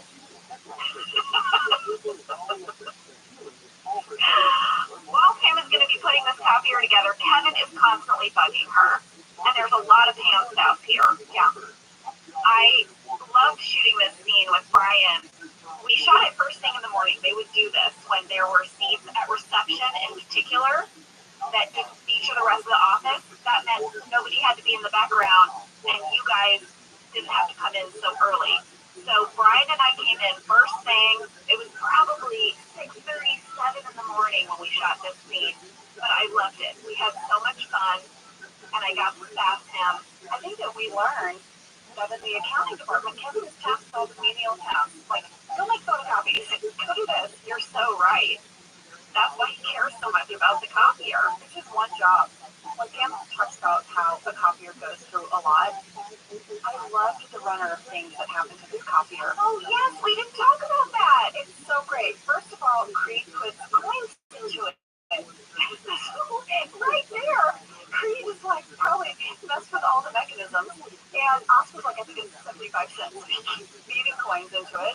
And then, of course, Bandit chews on the wires, and then Kevin dumps a whole cup of coffee over the entire copier. It's no wonder this thing doesn't work. I know. I had a question for Randy Cordray in 5 minutes, 12 seconds. When we see Bandit chewing on the copier cord, I was like, Randy, do we know who the cat actor was? Because you have this whole list of the cat actors. It looked like Bandit. Well, Bandit was played in this scene by the ever-reliable Milkman. Well, Milkman. Randy said it took several days of training to get Milkman to actually chew on the cord, which was painted with sardine oil. Wow. The training of the cat, the labor, the transportation costs, the cat rental for this episode, for this very simple 3-second insert cost us, any guesses, anyone? 3 seconds, a cat lifting a cord. Any guesses? Cassie? She gets $2,000. Sam? I'm going to go big and say $10,000. I'll hit it in the middle at 7. $3,710. Oh, Cassie gets it. Cassie wins. Without going over. And once again, we use Bob Dunn's Animal Rentals from Somewhere, California, with Denise Sanders, our lead cat trainer. Once again, a simple little 3-second joke took somebody a week, to make happen. We are going to go to Jim's desk, and over his shoulder, we can hear monster sounds coming from Michael's office. I love this line when Jim says, it's monster.com, singular. He knew. We actually got a lot of mail about this bit, okay? People wonder, where did we get the monster sounds? Well, as it turns out, it was none other than our post-production supervisor's voice, Jake Oust, making monster sounds. Get out. Jake! I guess he just recorded monster sounds into a microphone, and then our sound supervisor, Bobby Maxton, took the recording, added some reverb and scary special effects, and that is how we got our fakey monsters.com website. Jake, really good job with the monsters. I agree. This leads us into a Michael talking head, where he says, if you work in paper long enough, you get to know the players, and he's going to start calling some paper companies to maybe, get a job. Well, we find out there's only one on his list. Are you ready for the saddest outgoing message ever? Yeah. Hi, you've reached Prince Paper. We are sad to inform you that after 40 years of serving this community, we are no longer in business. Thank you for your support. May God bless you. Bye. Yeah. Oh, that was harsh. That was Chris' family paper, a small family-owned paper business that Michael and Dwight clearly little girl how do you know they were uncredited, but we brought back the original cast members of the Prince family to voices. That is Dan Desmond as Roger Britt and Emily Ray Argenti as his granddaughter, Rebecca. When I heard that, I knew it was coming, right? I knew it was coming, but still, I was like, voice readers? I was like, I know. Well, Michael needs to now figure something out. So at 16 minutes, 49 seconds, he's going to start throwing stuff at Jim to get his attention, so that Jim will come in his office. Yeah, he could have just called Jim, but he said he's going to throw a fish ball at him. Well, Jim goes in his office, and Michael's like, close your eyes, because I'm going to tell you something. And Jim will not close his eyes. And this is when Michael reveals he's going to start his own paper company. Leading to your favorite couplet that we talked about earlier. Yeah. Do you know how the industry is in decline? Do I? I'm practically addicted to decline. He was on such a name for the company, and he wants Jim maybe to be a part of it. He's very excited. It's a big no from Jim. I'll have you know, at 6 minutes, 44 seconds, I spotted something. What? The desk. No. Oh. Do you remember in season 3, The Job, Part 1? I noticed that the outlet in Michael's office, the one under the big photo on his side wall, was upside down. Correct. And in that podcast, we learned that you can install outlets any way you want, and they still work. You can put them sideways, you can put them up and down. Yeah.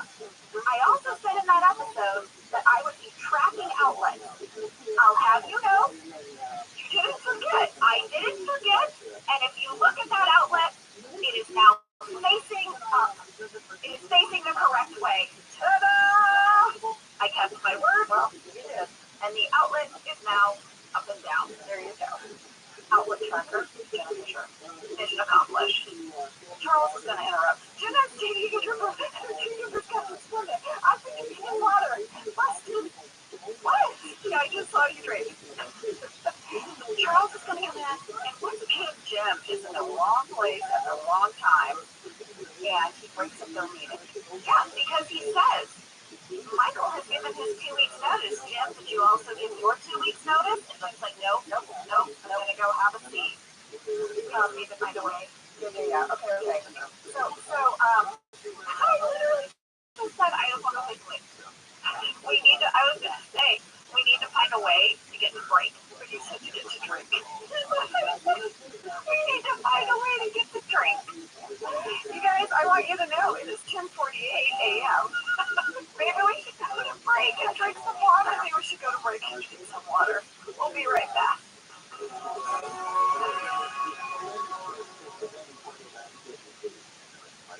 Let's talk a little bit about hydration in the new year, particularly about Liquid ID. Angela, you turned me on to this, and I'm going to have to give you props. Oh, thanks. It's pretty great. You told me that you use this when you travel to stay better hydrated, and I started doing the same thing. You know, whenever we go on a road trip, it's like I don't want to drink too much water because I'll have to pee, and then I find myself so dehydrated, so I use this. Well, I like it for hikes. Here's what it is. You get a little packet and you put it in your water, and then you're going to get 3 times the electrolytes of a leading sports drink plus 8 vitamins and nutrients. It's non-GMO and free from gluten, dairy, and soy. It is perfect for daily use before a workout or when you feel run down, or after a long night out, or even on really long flights. Rehydrate yourself for the new year. Grab your Liquid ID Hydration Multiplier sugar-free in bulk nationwide at Costco, or get 20% off your first order when you go to liquidid.com and use code OfficeLadies at checkout. That's 20% off your first order when you shop Better Hydration today using promo code OfficeLadies at liquidid.com.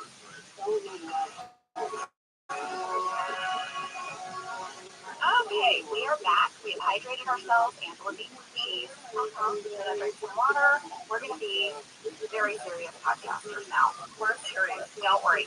By the way, I wanted to start, before we jump back into the episode, I just want to give a big plug to DJ Novak's new show on Hulu called The Premise. It is so good. I've seen every episode. DJ, you are killing it. Every episode is standalone. It's like an anthology show with a different cast. He's directed many of them. He's written them. You know what I didn't expect? So I just saw the first one. DJ starts it. Yes, he has an introduction moment. Yeah, and I was like, oh my God, DJ, I didn't expect to see you. Well, they're great. DJ is one of the smartest people I know. Him and Mindy are the smartest people in the room. Yes, always. And he has this way of articulating complex thoughts in a really relatable way and brilliantly funny way. Yeah. Relatable way and brilliantly funny way. Yeah. He's the guy who wrote Diversity Day. That's all you need to know. He's also the guy that wrote the book with no pictures. It's one of our kids' favorite books, and we've read it to him over and over the years. The sort of scope of DJ's brilliance is really amazing. Yeah. DJ, we love you. We love you. Check it out. The Premise on Hulu. And if you have a youngin', the book with no pictures, you will love it. Back to the episode. Pam is on the ground with this copier manual. And Dwight comes over. This is a really cool shot. This is directed by Paul Lieberstein. This was his idea to put the camera on the floor with Pam. I thought it was a really great idea. You know, and at certain point, there's only so many ways to shoot this documentary, and he found a new one. I think Paul would like to have some of the artsy shots. If you remember when Jan just becomes with Michael, and he's sitting in the train, like, yeah, you just saw this faraway shot of this repeat. Yeah, so I think Paul likes those interesting shots. So the next scene, Michael presents me. He wants her to help him make a order form for the new company, which is basically Dunder Mifflin's order form, but with Michael's Got Paper Company in the corner, in place of Dunder Mifflin. Right. She's like, okay, all right, let me think about this. And he comes up with this way that they can kind of do this, scan it. Yeah. And he says, I was thinking maybe we would just tape it. Put a little piece of paper over it. Tape it. I'm like, okay. I feel like this is the moment that starts Pam's storyline of feeling very easily replaceable. Because she's been studying this manual and thinks she's kind of has this great idea about how to get this new information, and it's just like that replaced with tape. At 8 minutes and 41 seconds, I want you to know on Pam's desk. Nick is still in the office all day. The post-it is still there. Nick has been in the office for 3 episodes now. All day. Nick in the office. All right, now we're going to get into this really wonderful scene in the conference room. The Angela and Kelly rivalry is going strong. Kelly is talking to Charles about how she has to leave early on Tuesdays to pick up her little sisters from school. You know, they're kind of like the Kardashians. Angela's going to come in because she wants to show Charles that brochure for the accounting seminar she was telling him about. Yeah, well, you remember we had this degree in accounting. Charles is like, did Michael just allow anyone in his office at any time? Okay, so this was in the script. I looked it up to see how much was ad-lib and wasn't. And there was a prompt for Angela and Kelly to talk at the same time. Then we did add a little bit more, but basically we both just were going to guess, like, oh yeah, he's like, come on in. I felt like this was super animated answer. Well, you know, he is turning on the charm for Mr. Charles Minor. I know. She said there was a Sunday bar at the accounting seminar, but she didn't eat any peanuts.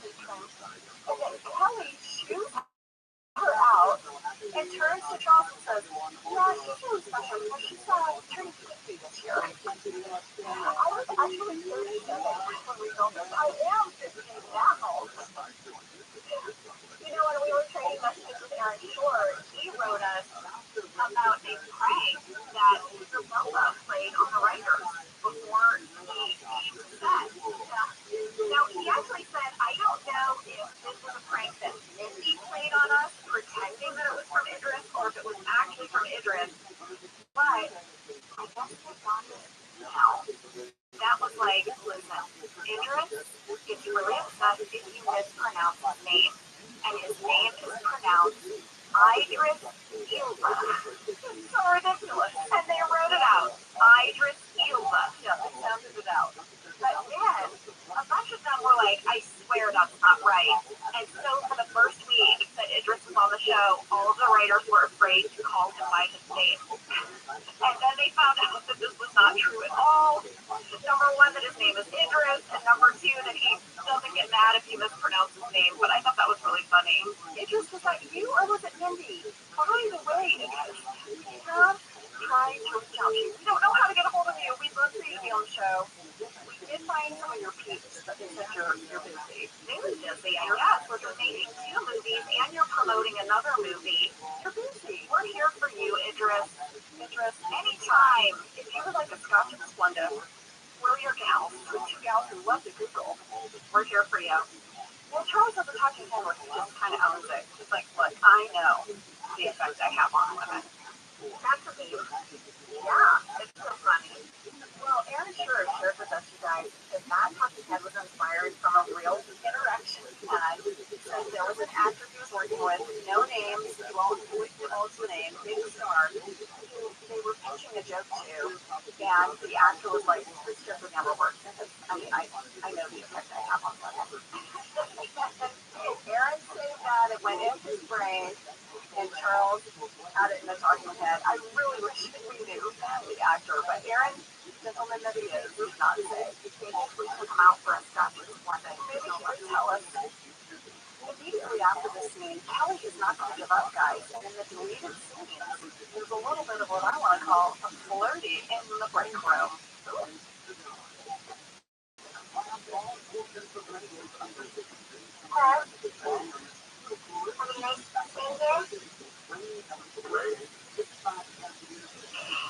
You must be from Johnson, dude.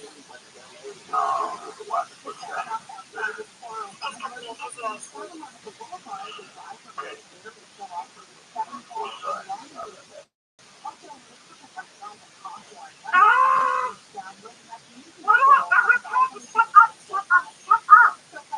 So she has this really lame pickup line, and then immediately just hates herself and goes in the corner and is like, I don't do that.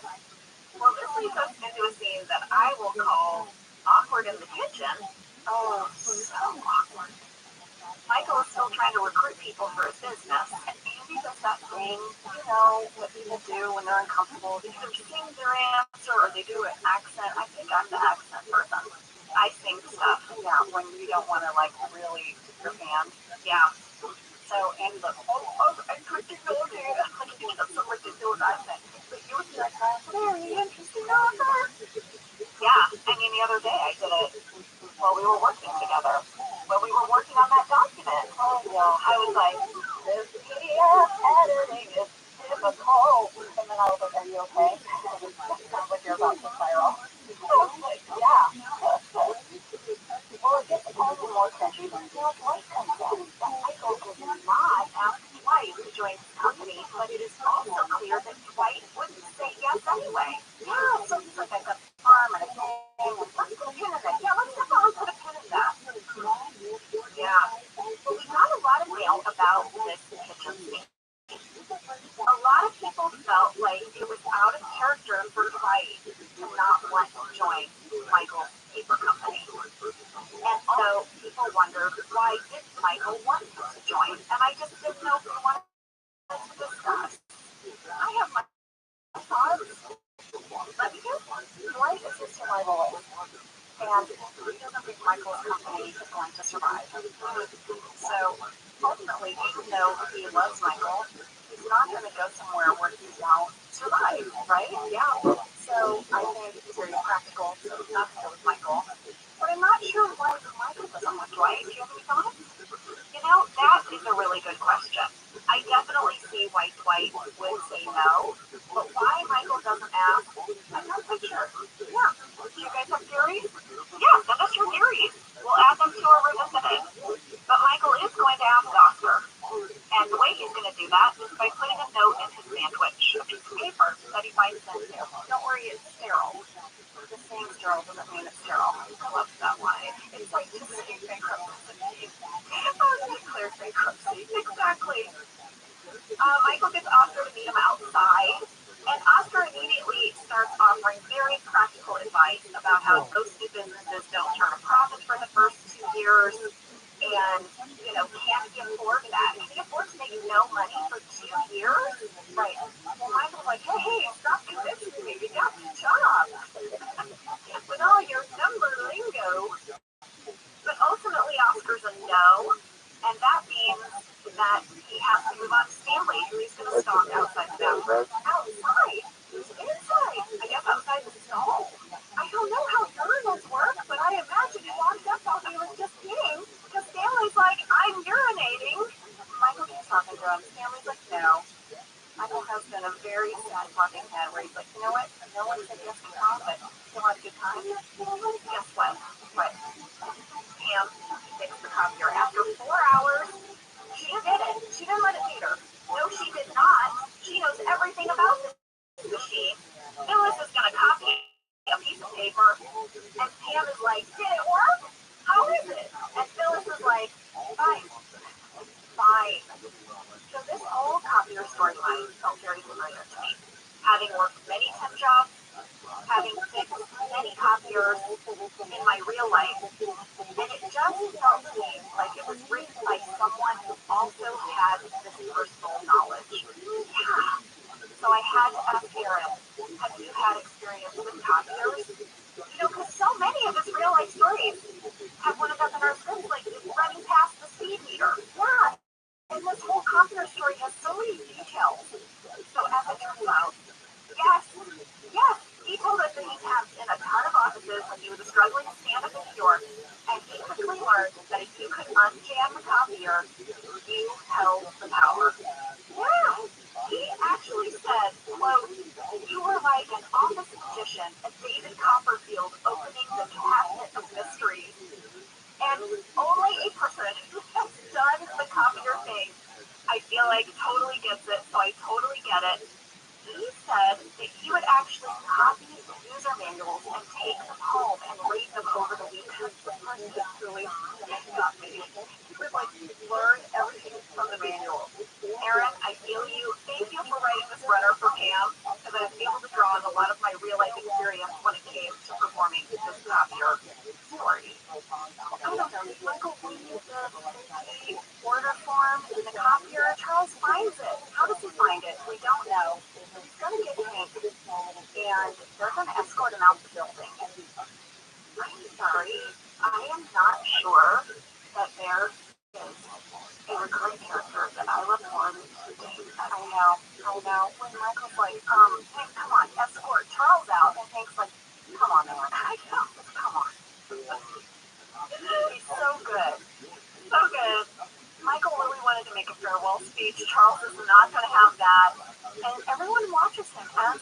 things.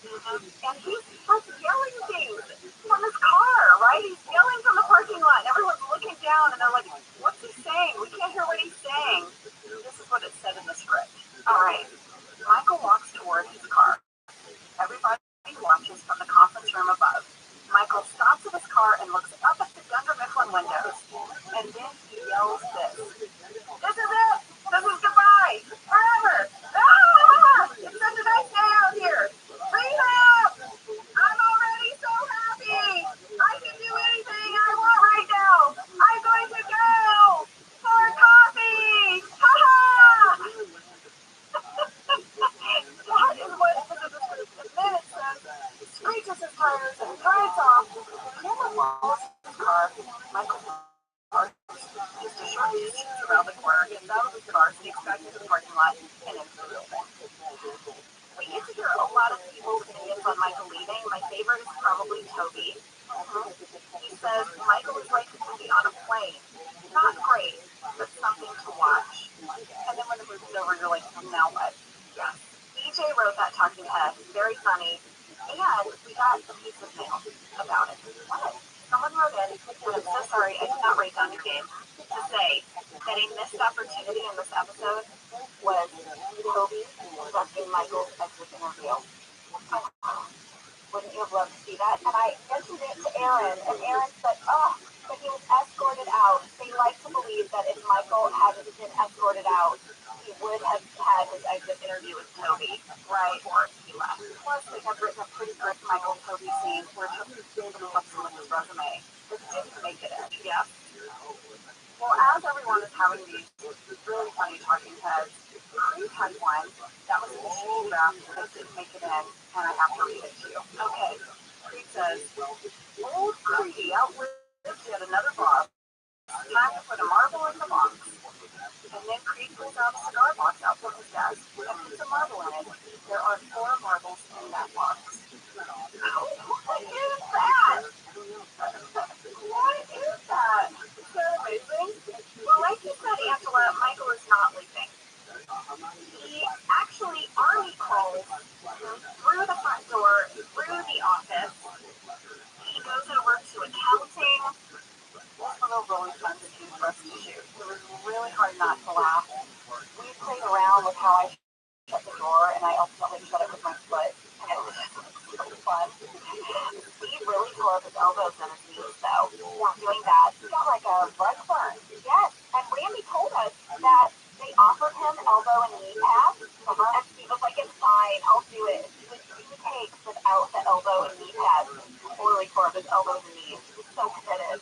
Also, Randy told us, you know when he throws that highlighter at Jim? Yeah, that was not a real highlighter. That was a fakey highlighter. Oh, so it wouldn't like hurt someone? Yes. Remember when Michael throws the pen at Toby's forehead and it was had to make a rubber pen? Yeah. So it had to make a rubber highlighter and it cost $850. Whoa. Yep. Michael wants everyone to go with him, and he starts to pull at Phyllis's chair. And you see it from the point of view of Charles, right? You see Phyllis kind of like lurching, right? Yeah, to the side. You watch the bloopers, you guys. But I remember this happening. The first time we did this scene, Steve yanks on Phyllis's chair, and she fell right out of it. Oh, yeah, I remember. And they didn't stop rolling. You know, Michael just says, oh my God, Phyllis, are you okay? Are you okay? And Phyllis kind of starts laughing, and she says, yes. But it's in the bloopers, and it's great. Now, Charles is going to find Michael. Yeah, he comes out of his office, and they have this really awkward exchange. Yeah, like, oh, it's going to get physical. All right, in the deleted scenes, Jenna, Charles finds Michael stealing office supplies in a box and chases him through the kitchen. Michael drops the box of supplies to, like, throw him off, you know, maybe Charles over it. And then he, like, last-ditch effort just grabs a big container of cheese balls and makes a run for it. Oh my gosh, that's why we were going to have cheese balls later. And Michael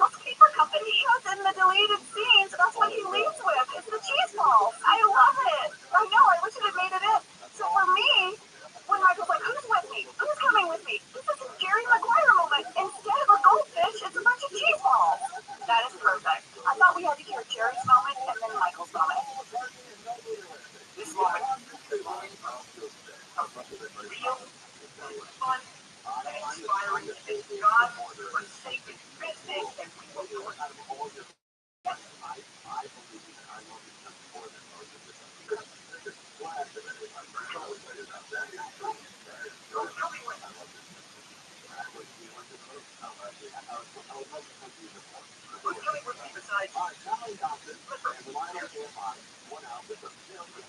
will go with you.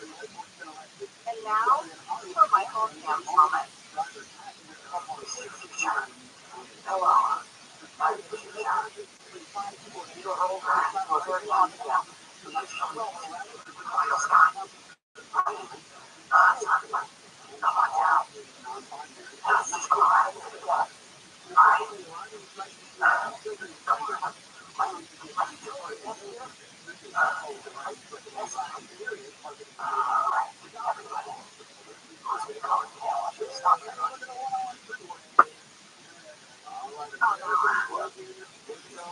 I'm going with them. I mean, come on. Oh, it was so Jerry Maguire. By the way, I forgot about the goldfish and Jerry Maguire.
Oh, it was so Jerry Maguire.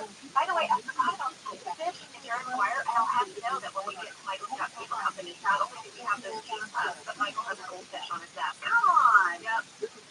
Well, fans were very split on this episode. A lot of people love this turn of events of Michael starting a paper company and Pam going with him.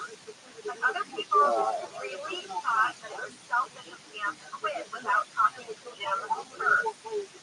When we talked to Aaron Sure about this, he said two things.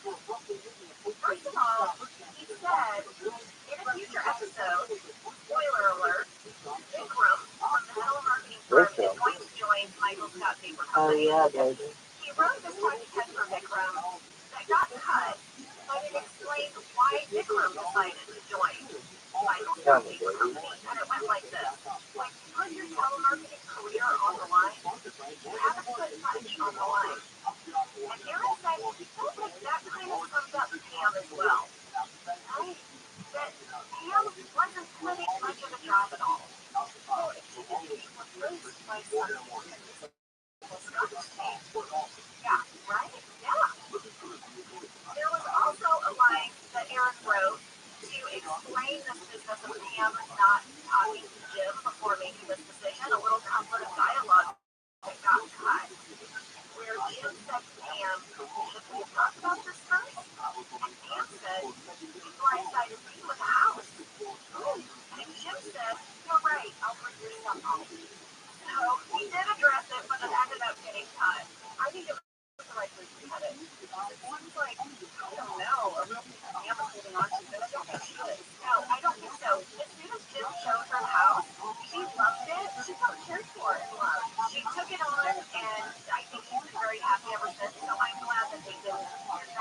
some sort of lingering resentment for Pam. Pam catches up to Michael in the parking lot.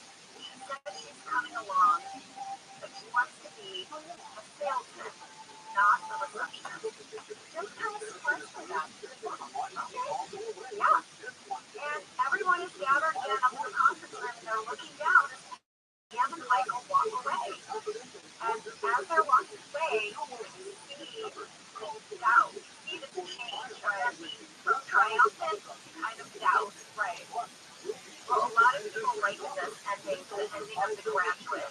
And spoiler alert to anyone who's never seen The Graduate, but at the end of the movie, the character Benjamin, who's played by Dustin Hoffman, crashes the wedding of his love of rain, and the two of them are running away from the church. They're laughing together, and then they jump onto this city bus, and oh, it's just so exciting. And they take their seat, and while they're sitting there, their expressions kind of slowly change.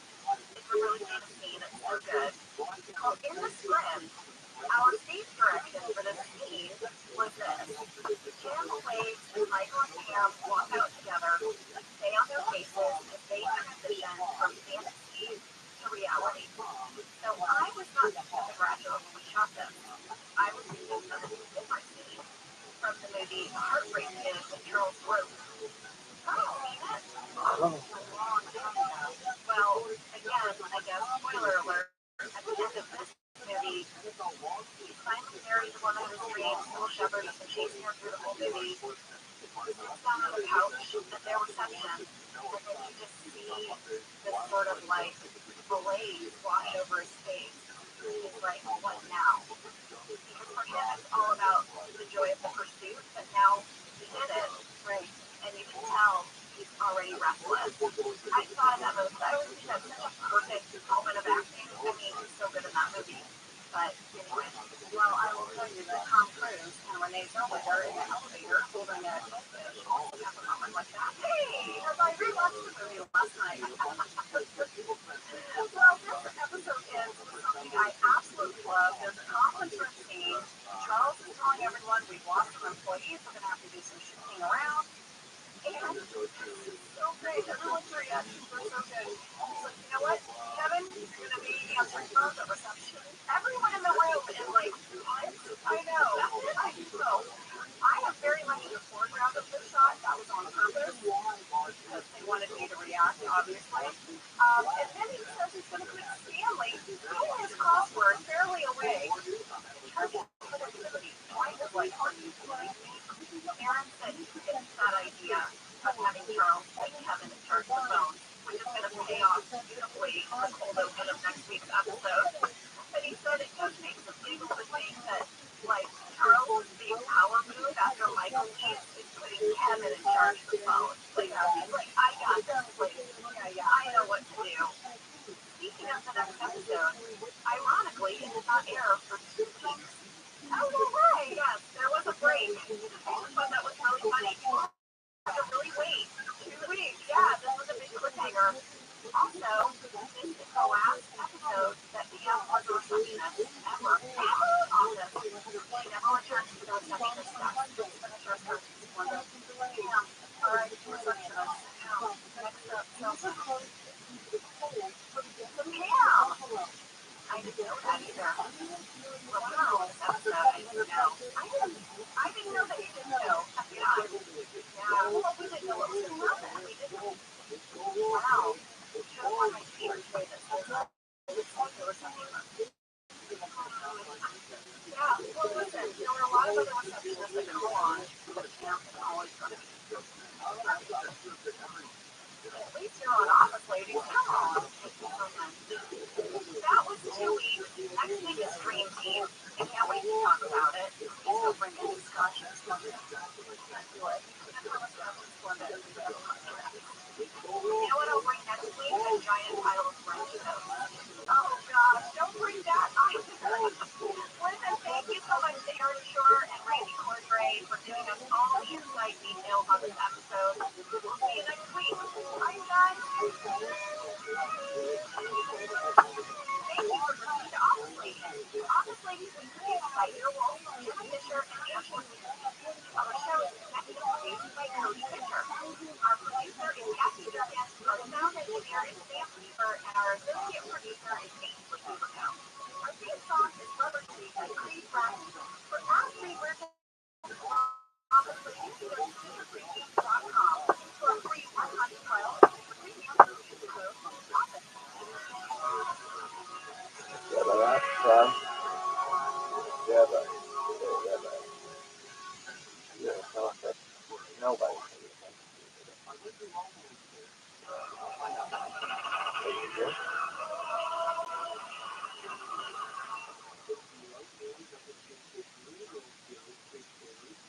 Give up on their resolutions by mid-January. Walmart Plus can help save yours this year by saving time and money. Walmart Plus is a membership with benefits like gas discounts, video streaming, plus so much more. Is your resolution to simplify your life? With free delivery, Walmart Plus makes ordering what you need online at no rate. Join now. New members get $50 in Walmart cash to get what they need to help save their resolution. Terms apply. See Walmart.com/plus for details. Did you know that the bold, smooth taste of Dunkin' cold coffee can be brewed in your Keurig coffee maker and enjoyed at home? You heard that right. Dunkin's cold K-Cup pods were coffee to be brewed hot and enjoyed cold. Each Dunkin' cold K-Cup pod is packed with the smooth, Dunkin' flavor you crave. Pick up a pack of Dunkin's cold K-Cup pods and enjoy a Dunkin' cold coffee at home whenever you crave it. Just brew over ice and sip in seconds. Because the home with Dunkin' is where you want to be. I'm Jenna Fisher, and I'm Angela Kinsey. We were on The Office together, and we're best friends. And now we're doing the Ultimate Office Rewatch Podcast just for you. Each week, we will break down an episode of The Office and give exclusive behind-the-scenes stories that only two people who were there can tell you. We're the Office ladies. Hi, everyone.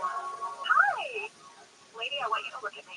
I am looking at you, and the first thing I said when I sat down was, I love this top. What is this? I said, I'm going to bring it up.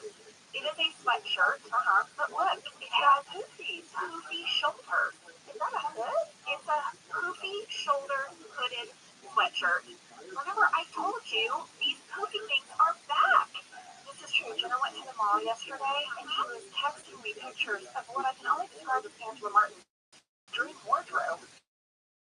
Yes, it's lacy, high neck, poofy shoulders, poofy arms. When we do our book tour, we're going to have dressing this way. And I will also have you know, speaking of our book tour wardrobe, remember I said I was going to bring back the giant cloth flower that I don't know why I have so many in my closet. It was a thing. I was watching Drew Barrymore's talk show last week. She was wearing one. No. I took a picture. What, on her blouse? Yeah, her shirt. She had a fakey flower. Oh, I need to see it. Mark my words. I am on trend. It's poofy sleeves and fakey flowers. 2022. They're coming at ya. It's all happening, guys. Angela Martin fashion is here. Mixed in with a little Jenna Fisher.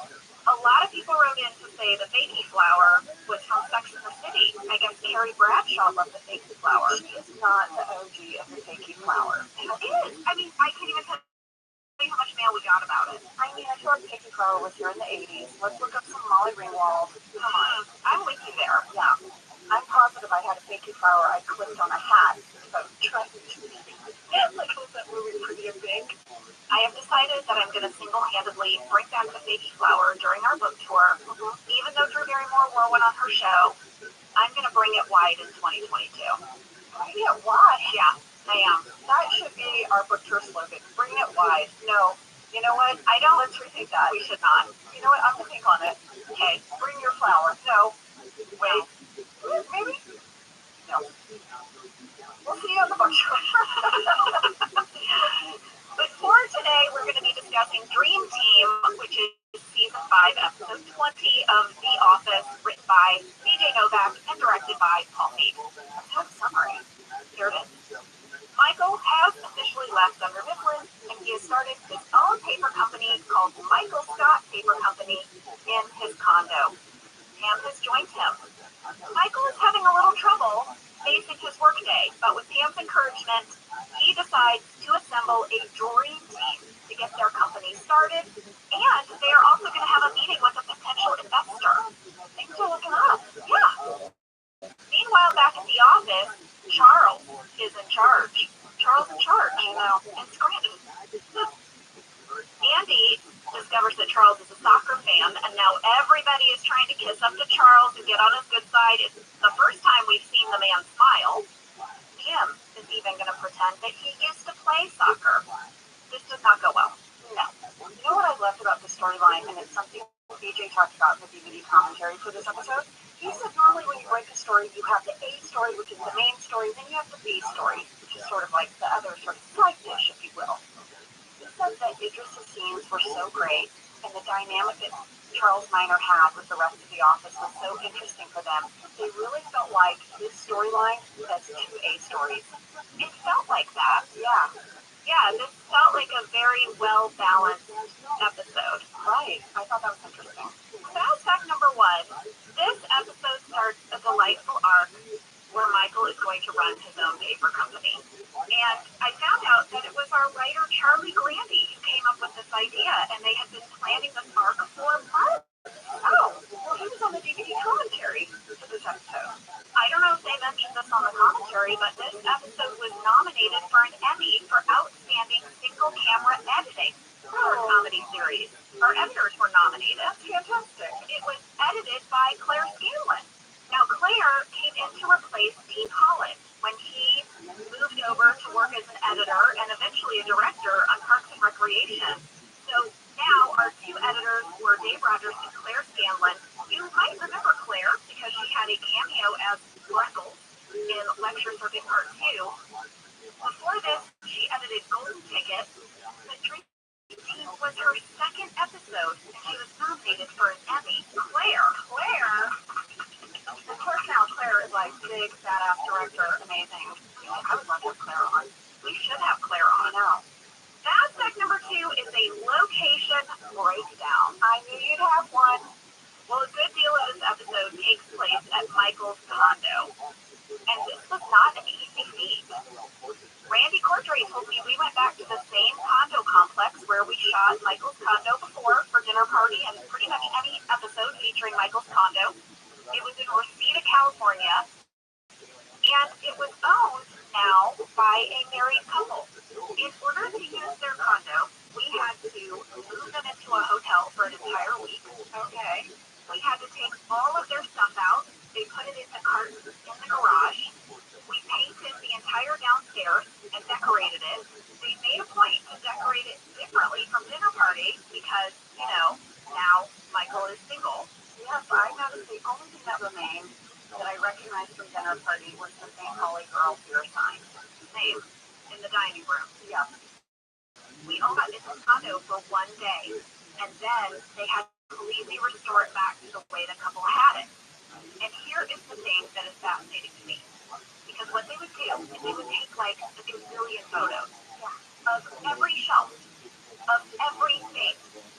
Anything that we moved, they took a picture of it before they moved it, and they would put it in a binder, like hard copy photos, because back then, that's what it was. Yeah, so it would be like kitchen counter. Yes, so that when the people came back, like even their little caddy was where they left it, or if they had a bookshelf, all their stuff, books were in the same order as before, frames were right where they left them, everything. Isn't that fascinating? I know, it is amazing. In the DVD commentary, BJ talked about how carefully they decorated every wall. They put so much thought and detail, and you just see it just quickly in the background. But I caught a few things I'm sure you guys did too. I'm going to bring them up when we get to it. I love it. Fast fact number 3 is a guest star homage to the amazing actress who played Nana. Her name is Connie Sawyer. Just incredible. We got a piece of mail from Meredith Pugh, who wrote, I did a deep dive. The woman who played Nana needs some recognition. Yes, she does. First of all, she lives to be 105. Who does that? Wow, what Meredith said. And according to IMDb, her first acting credit was in 1953 at the age of 40. Her last acting credit was in 2014 at the age of 101. That's 61 years of acting, plus she acted over the age of 100. What a rock star, tell me everything. Well, I looked into this woman, and performance has been a part of her life, her whole life. She had done vaudeville, she had performed live with Frank Sinatra, but it's true that she never had a film or television role. So on the commentary, the writers were talking about her on set. They said she had the most amazing stories. She was telling out stories about Bing Crosby, Bob Hope. They were just like, oh my gosh. What I love about her story, Jenna, is that she did stage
good. Oh, yeah. Yeah. You know, when you're in the free trial, Gordon's in the yellow packet. It's got the iconic picture man on the cover. This brand has been around since I was a kid.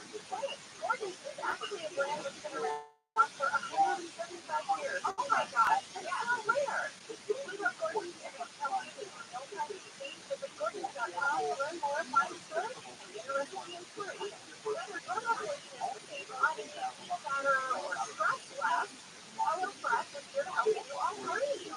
Yeah, you guys, I love HelloFresh. Jen and I both love it. You know why I love it? That's just what I made the other night. But it was so delicious. I made for Rob's style shepherd's pie. I get it. Yeah, it's so good. White cheddar and fine mashed potatoes. I know it very well. It's a family favorite. Well, you know, Josh had a big dinner. So this was my turn, and I made it, and he loved it. What else was my favorite? I made it. I've never made one before. It's so good. Everyone, if you can say hello to your most delicious here yet with fresh ingredients, chef-crafted recipes, all at a price that you like, delivered right to your door, go to HelloFresh.com/OpsLadies free and use code OpsLadies free for free breakfast for life. One breakfast item per month for subscription adoption and free breakfast for life at HelloFresh.com/OpsLadies free with the code OpsLadies free. HelloFresh, America's #1 show kit. Well, we are not going to break, but before we get into the dream team, I think we don't switch with the whole COD dream team. Was it basketball? Yes! Yes! You guys, the 1992 United States Men's Olympic basketball team, nicknamed Dream Team, was the first American Olympic team to feature active professional players from the National Basketball Association.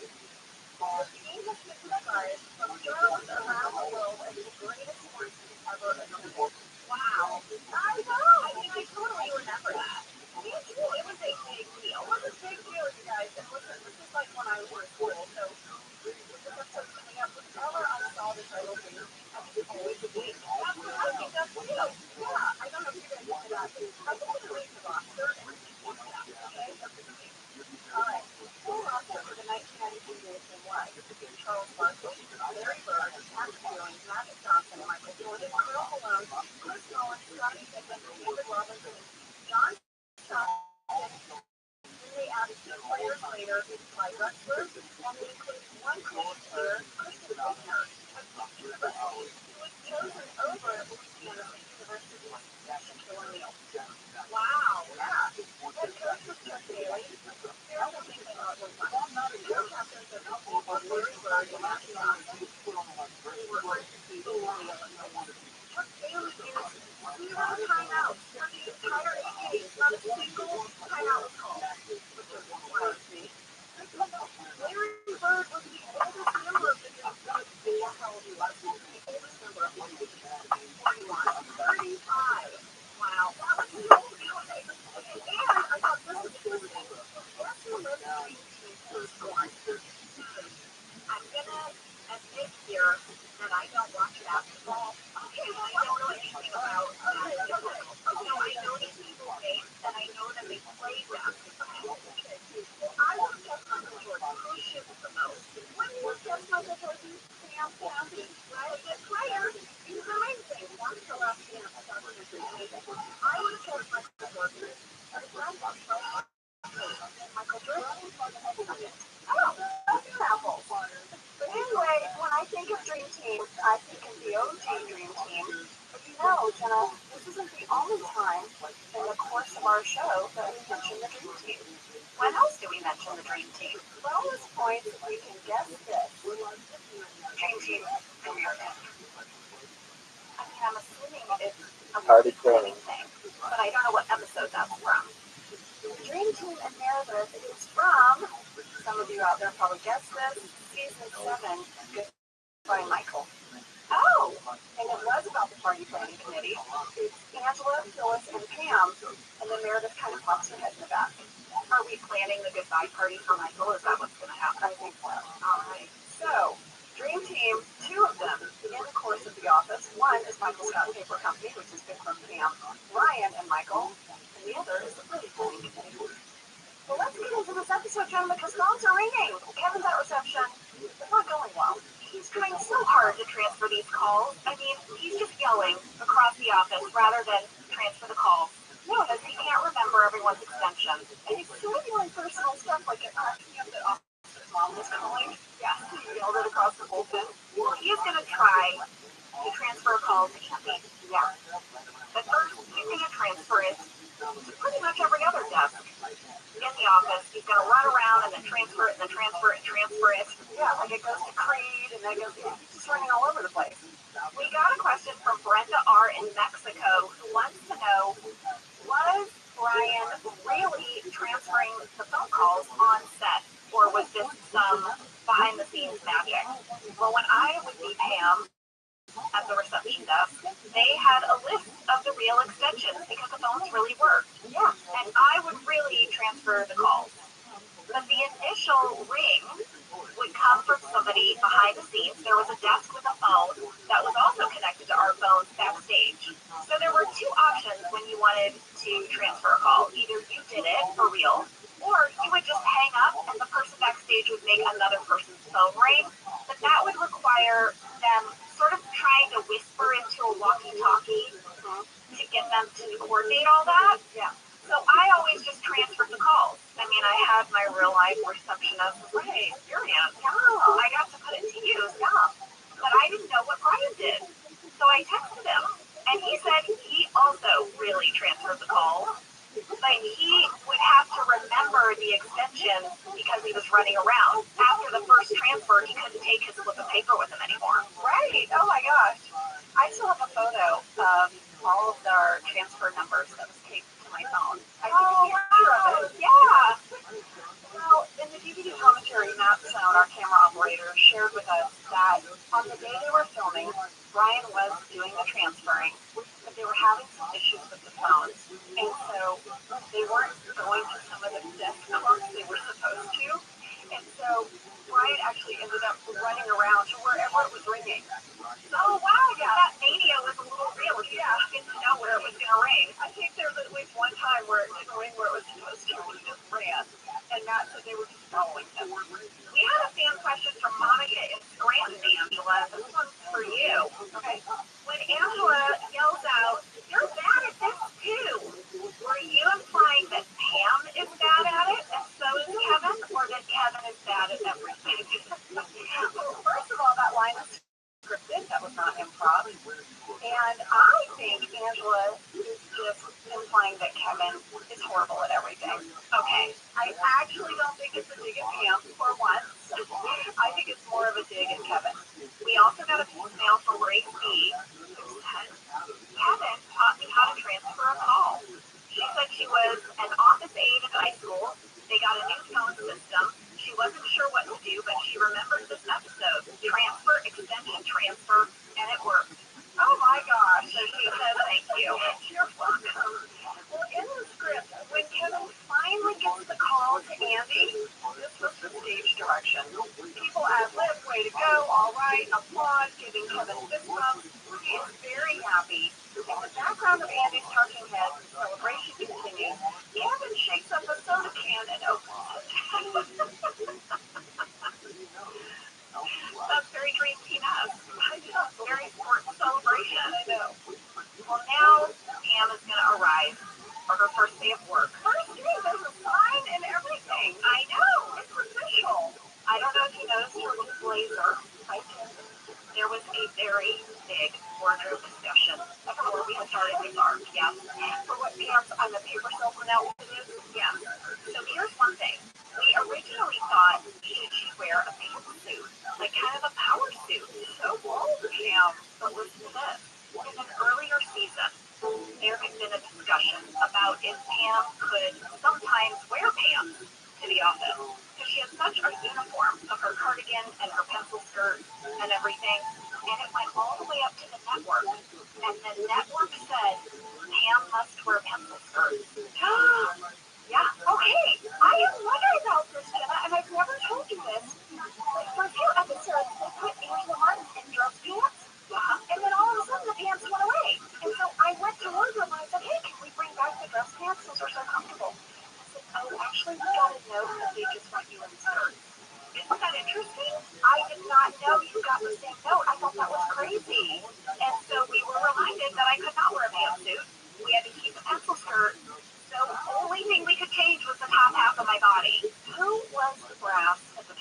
Steve, and it was like, office ladies must wear skirts. Well, look at Phyllis, always in a skirt. Meredith, always in some kind of jumper. Kelly, Jan, and Nellie, skirts. However, Karen always wore pants. I don't think she ever wore a skirt, and I think that sometimes Holly wore pants. Am I right? But mostly it was dresses and skirts. Joe Bennett wore pants. But those are all guest stars. Forecast had pink skirts, I guess. I don't know. Who was the network brass at the time? Was it the guy from Mad Men? Was Don Draper running the network? Maybe I should assume what's a comment. No, I'm gonna leave it. I'll leave it. Let's leave it. Everyone knows it. They heard it. It was subtle. It was there. Okay, so bottom line is, here's what we did. I switched out my pantyhose for tight. I'm wearing a little bit more of a heel, bit of a power shoe, and a blazer. So they were little changes, but they did feel impactful. I thought Pam felt a little more polished. Yeah, that was our goal. Well, Michael is going to start his first day of work in a bathrobe. Pam's like, Michael, you were expecting me, were you? He's like, yeah. Yeah, and she's like, are you wearing anything under the robe? Like, that's inappropriate. He brings her inside, and he actually has set up his dining room, sort of office-like. It's nice. It is nice. I think these are all items he took from the supply chest as he was leaving, clearly. And he starts making French toast. A lot of French toast. And there was a deleted Pam talking head where she explains her motivation to join Michael. She steps outside on the patio while he's making French toast. Here it is. I felt ready for a change. After all these years at Thunder Mifflin, I just wasn't getting the same rush that I used to get from being a receptionist. This feels good. Okay. The egg roll is cracked. To get a roaster to help him crack eggs. Choice for French toast. It was very good. I ate it. Did you really? It was delicious. That was just way to go, prop food. I know. We had a fan question from Iowa H who said who had to make all the French toast. Well, Shay and his team. They made a bunch of French toast. But here's the problem. Michael won't stop making French toast. And Pam realizes it's because he's having some feelings about really getting started in this new company. She tries to get him to stop mixing the eggs, and it ends up spilling eggs all over him and into his crock. We got questions about that. People wanted to know, was it real egg in the bowl? Was the line, I have egg in my crock, improvised? And people were also curious, how did we do this scene? Because it seems difficult to have the egg go in the same place each time. Well, I will say that Steve did improvise the line, I have egg in my crocs. It was very hard not to laugh, but it's true. We couldn't get the egg to splash in the same way every time, so I could not laugh because this was a oneer.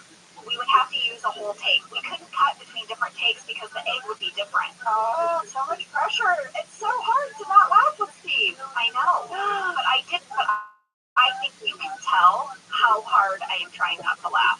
You look constipated or something? Yeah, I do. I look like, you can tell I'm like tensely holding in. It works though. It just looks like Pam is like watching someone who she thinks is supposed to know what they're doing, who clearly doesn't. She's like, oh crap, what have I gotten myself into?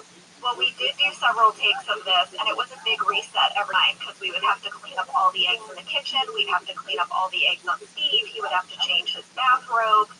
But this one was perfect. This was the time he improvised that line, and the egg just went everywhere. So I also knew as I was standing there, this is the one. Do not mess this up. Right. So one thing to point out, you guys, which I love about our show, to nerd out on you for a minute, since Steve improvised the line, eggs in my crocs, that meant our camera operator had to improvise the move to pan down to his feet. Yes, that wouldn't have been planned, but now sells the joke. So good. Such a great two-hander. We also had a fan catch in this scene in the kitchen. Sierra G and Lauren W point out that at 4 minutes 31 seconds, there's a sign on his kitchen counter that says his. Yeah, but there is no hers. I saw that too. And they were like, I guess Jan took the hers when she left. Or maybe she never even wanted hers out. maybe Michael just bought a his. I think he bought a his her and she never put hers out. I don't know. It's sad no matter how it should go. Should we go back to the office and see what's happening back there? Yes, because this was a really fun conference room scene. We were having a absolute blast with Idris.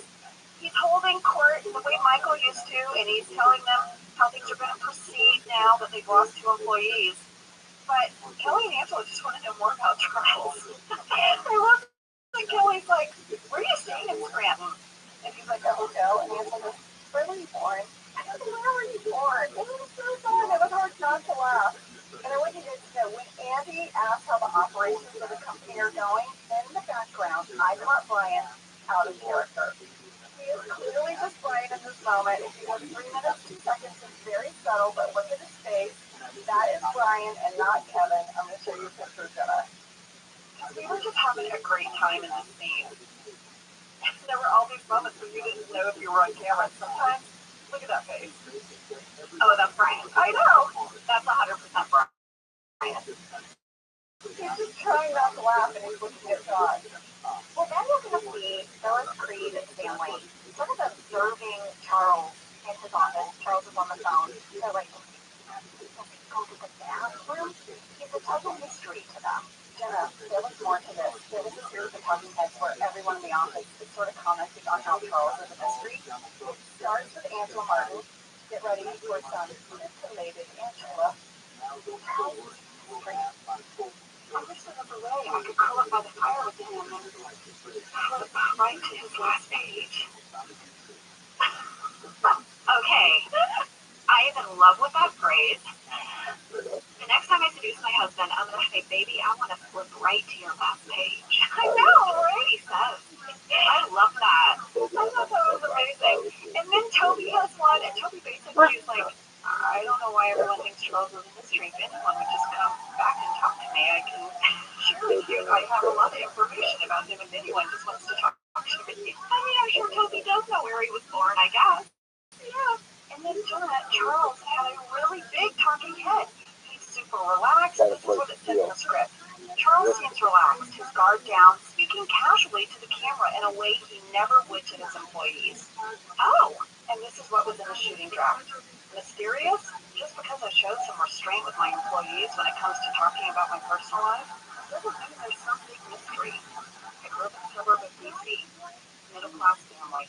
My dad was a CPA, went to the University of Maryland, studied business, engaged once, childhood friend, didn't work out.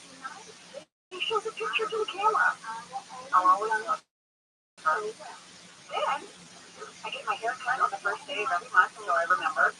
There's always less to cut on March 1st. I like sour foods, but I hate grapefruit. I'll tell you why, just don't get it. I have a parakeet named Murphy. Trying to teach it to talk. It repeats whatever I say. The thing I say is squawk. Who is this person? I know. Oh my gosh. Those talking heads would have filled out the rest of the story. I wonder if that talking head exists somewhere. I don't know. Dave Rogers. Dave Rogers does it because that is priceless, but the Angela and Toby one are in the deleted scenes on the DVD. Back at Michael's condo, he is doing some ab exercises. He is. And Jenna, if you have a camera operator on a DVD commentary, here are some things you've learned. While Michael's doing his sit-ups, the shot that's on cam at 4 minutes 45 seconds, that was Matt Sound. Oh, you were his shot. Okay. I don't know, I just love that. We had a fan question from Gianna W. When Michael is working out at his condo, is that supposed to be the core blaster from the Money episode that he's using? Remember he said it's like a core blaster. I think so. I went to the script. It doesn't say specifically, but I was so charmed by the scene description in the script. Oh, let's hear it. Here's what it says. Michael is working out on his ab roller incorrectly using no range of motion. That is what one of Steve's to do. Pam can see that Michael is a little bit spiraling. Is that a good description? Yeah. And she says that when she feels overwhelmed, she likes to make a list of things to do and then start with the easy stuff. I think this is great life advice. We got mail about that advice. Oh no. And I was really flattered because people say, this reminds me of Jenna Fisher. Yeah.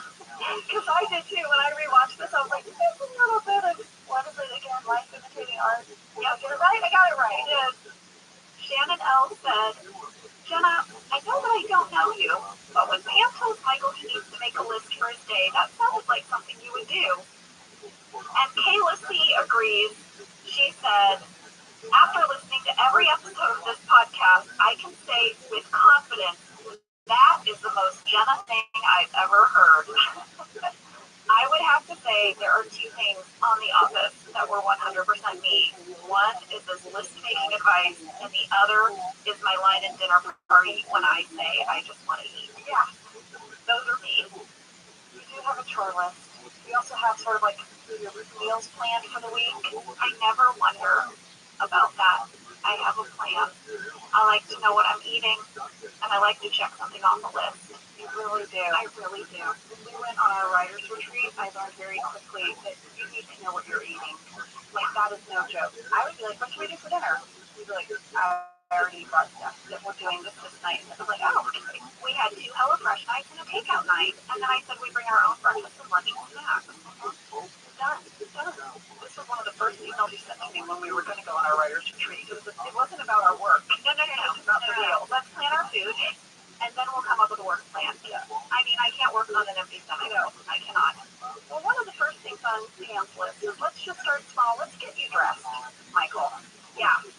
And then there's that moment where he sits in the chair across from her, and his robe opens up. Go to season 5 bloopers on YouTube. Jenna.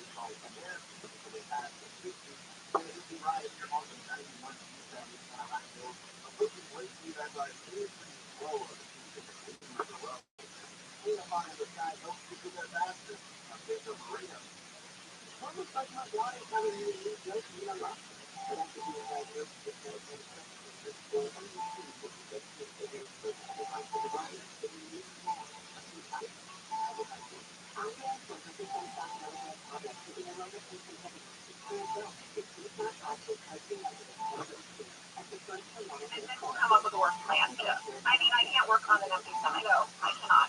Well, one of the first things on Pam's list is let's just start small. Let's get you dressed, Michael. Yeah. And there's that in the chair across from her, and his robe opens up. Go to season 5 bloopers on YouTube. Jenna, I don't even know how he salvaged anything from that scene. Matt Stone even talks about it in the DVD commentary. He was like, Jenna kept breaking up. She laughed every time. So Steve was wearing underwear. He was not, they were like flesh tone, right? Yes, exactly. But on the day, he had this idea that Pam would keep talking to him, but she would just move her little clipboard up so that she wouldn't have to see him. Yes. But every time I did the gesture to move my clipboard up, it would make me laugh. Like the idea of it, all of it, it was one of those moments where I couldn't stay focused because I could see it from the outside, and it was just so tickle me. It was such a funny moment. And Steve never broke. Steve could just keep a straight face. And then I would get to a point where I couldn't go on, and they'd be like, okay, cut. But Steve would just be like, what? Well, what is it?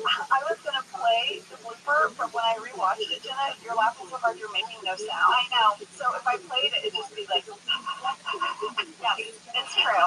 While we're in this moment, I would love to point out some stuff in the background. Please. There is a shelf of Dundies behind Michael during the scene. Also, you probably noticed all of the inspirational posters all over the condo. I did count, though, 10 Dundies. Let me know if you guys got the same amount. 10 Dundies plus a no right turn, no left turn, and no U-turn sign. Oh, during the scene. Okay. Well, I don't know if you noticed this. I did not notice it at first, but luckily, 4H wrote in to say there are 2 television sets in Michael's condo. Well, there's a big box one, and there's the little one. Yes, So you can really see it at 7 minutes, 29 seconds. He has bought himself a new TV, but he has not taken down the broken plasma. So it's like the new television is sitting on a TV stand.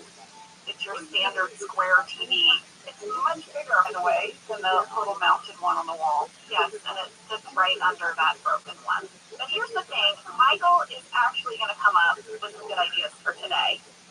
He says they should assemble a dream team, starting with Vikram. Yeah, he was the bestseller at the telemarketing company. Sam's like, oh, okay. And he reveals that they're going to have a meeting with a potential investor. But first, we need to get Michael dressed. We're back in the office. Andy has put on his computer sort of like a montage of soccer moments, right? A soccer photo slideshow. Exactly. Charles sees it. He loves soccer. Andy is clearly sucking up to Charles. I actually remember us talking about soccer, and Idris played soccer. Really? Yes. He's like a good soccer player. He like played growing up. He like played on like a soccer league on the weekend. So he actually knew a lot about soccer. Well, he's British. Football. Football, yes. What am I saying? Football.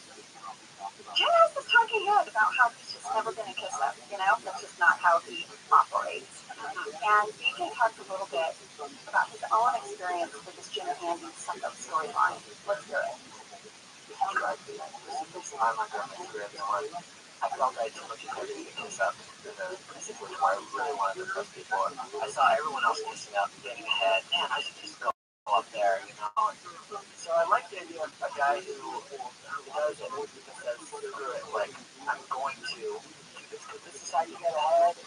Maybe I'm being lazy by not kissing them. I don't respect it like that. I like a good guy like Jim decided to do it. Interesting, right? I just wanted to take moments like that and put it into his episode. No, he reflects on things in the moment and they stay with him. He's a very thoughtful person in that way. Yeah. Well, Jim is going to suck up by pretending like he plays soccer or is a soccer player. I know, there's this moment where he's like, I'm not going to do it, I'm not going to do it. And then he just succumbs and was like, yeah, I'm a player. And Dwight could not be happier. He's like, oh, really, Jim? I have never heard you talk about soccer. And he's like, you should play Charles, the two of you, today. And Charles is all about it. He's like, yes, I would love it. And Charles's whole demeanor changes toward Jim, toward everyone in the office. He's this very sort of smiley guy all of a sudden. Yeah, it's a big difference. Well, now Jim's going to be in a big pickle. He said he played soccer from 2nd to 4th grade. He was on the orange team. I love that talking head. It made me laugh. Well, listen, I think we should take a break because in the second half of the episode, we are going to see this dream team get assembled and we're going to see Jim have to deal with his soccer promise and good stuff. All right.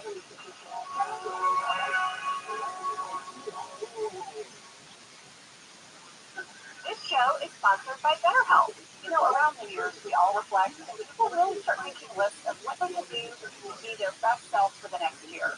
Yes, I think, you know, the new year definitely makes you think New Year's resolution. What do I want to change? New year, new me, that kind of thing. Yes, but perhaps this year, we could be reflecting on what we're already doing right. And therapy can help you figure out your strengths so that you can ditch this idea that you need some extreme change or this extreme New Year's resolution and just, you know, you can make changes that really stick because they're based on your strengths. I like that. If you're thinking of starting therapy, give BetterHelp a try. It's entirely online, designed to be convenient, flexible, and suited to your schedule. Just fill out a brief questionnaire to get matched with a licensed therapist and switch therapists at any time for no additional charge. Celebrate the progress you've already made. Visit BetterHelp.com/OfficeLadies today to get 10% off your first month. That's BetterHelp, HELP.com/OfficeLadies. Let's talk a little bit about hydration in the new year, particularly about liquid IV. Angela turned me on to this, and I'm going to have to give you props. Oh, thanks. It's pretty great. You told me that you use this when you travel to stay better hydrated. I started doing the same thing. You know, when I was on a road trip, it's like I don't want to drink too much water because I'll have to pee, and then I find myself so dehydrated. So I use this. Well, I like And then you are going to get 3 times the electrolytes of a leading sports drink plus 8 vitamins and nutrients. I feel like it's so awkward. Non-GMO and free from gluten, dairy, and soy. It is perfect for daily use before a workout or when you feel run down or after a long night out, or even on really long flights. Rehydrate yourself for the new year. Grab your Liquid IV Hydration Multiplier sugar-free in bulk nationwide at Costco, or get 20% off your first order when you go to liquidiv.com and use code OFFICELADIES at checkout. That's 20% off your first order when you shop Better Hydration today using promo code OFFICELADIES at liquidiv.com. We are back, and you guys, the dream team got Vikram. We got him. Vikram, played by the awesome Ranjit Chowdhury. He was so fun to work with. You know, he passed away last year. I know. He was so funny. We're in the car, and, you know, Michael's all excited. They pull up to the bowling alley. Michael's like, I have to use the bathroom. And Vikram has this line. It's so good, where he says, confidence is the food of the wise man, but the liquor of the fool. I was so struck by this when I watched this episode. Me too. So I Googled it because I thought, is that like an old, I don't know, expression, proverb, like a Greek philosopher? No, it's nowhere. There are Reddit threads dedicated to trying to figure out where this line came from. There was an article written about this one line and how wise it is, and how the writer of the article couldn't find its origin either. Someone on our writing staff wrote that line, and we don't know who. I asked BJ, I asked Mindy, I asked Aaron Schur. No one can take credit for it. Aaron Schur said something that I really liked. He said, I don't know, let's give credit to the whole writing staff, like some sort of collective genius came up with this line. Someone wrote that from Office. It's so good. And then last week we talked about Vikram having this amazing talking head that got deleted. This is where it would have lived, you guys. Right after the scene in the car where he says this amazing proverb, he would have said, when you put your telemarketing career on the line, you're not putting much on the line. And Ranjit was just perfection. Everything. His delivery. I couldn't get enough of him. Well, you just so believe him. Yeah. And our guest actors were always that way. Alice Jones have this amazing ability to find people who didn't seem like they were acting at all. Yeah. Well, Michael is going to go into the bowling alley. He wants a pair of 9 shoes. Guess who's working the counter? Ryan. Ryan is not on the list. You know, Vikram has this great line in the car where he's like, he's been gone a long time. Is it possible he went bowling? You know the third that I do. I thought sending delivery to Pam was so great when you're like, yeah. So Pam goes in and sees what's happening and says, this was not on the list, Michael. And then she looks at the list and then she's like, when did you put this on the list? I love that. We noticed right away that Ryan is very tan and very blonde. I was really curious, when did PJ know he was going to have to do this with his hair? This is what he said on the DVD commentary. So when I was in Germany, and wasn't able to be in the show for a while, my kids were in hotel, and all I knew about Ryan coming back was that he was going to be one. That was the tan is great too. The tan is very funny. Because I heard of the hair frosted tips, and that's one we did it. And his idea was, it was like, I don't know, we're looking for this just completely blonde. So we dyed it, and I wore a hat almost for weeks, trying to save a surprise and see if I didn't get one. And he goes on to say that he was also touring stand-up during this time. So he got a spray-in brown coloring, you know, that you just like, yeah. And so he sprayed his hair brown, and then he went on stage, and it started coming off. Oh, like dripping off. Like what happened to Rudy Giuliani. Oh my God. Same thing? Yes, exactly. So he had to wear this hat, but it was like really stressful. He was trying to keep it a secret. I've used that spray for when my roots are coming in. It's genius. I love the spray, by the way. Yeah, it's great. But if you get really warm, it will sweat off. Yeah. Beware. Where are we?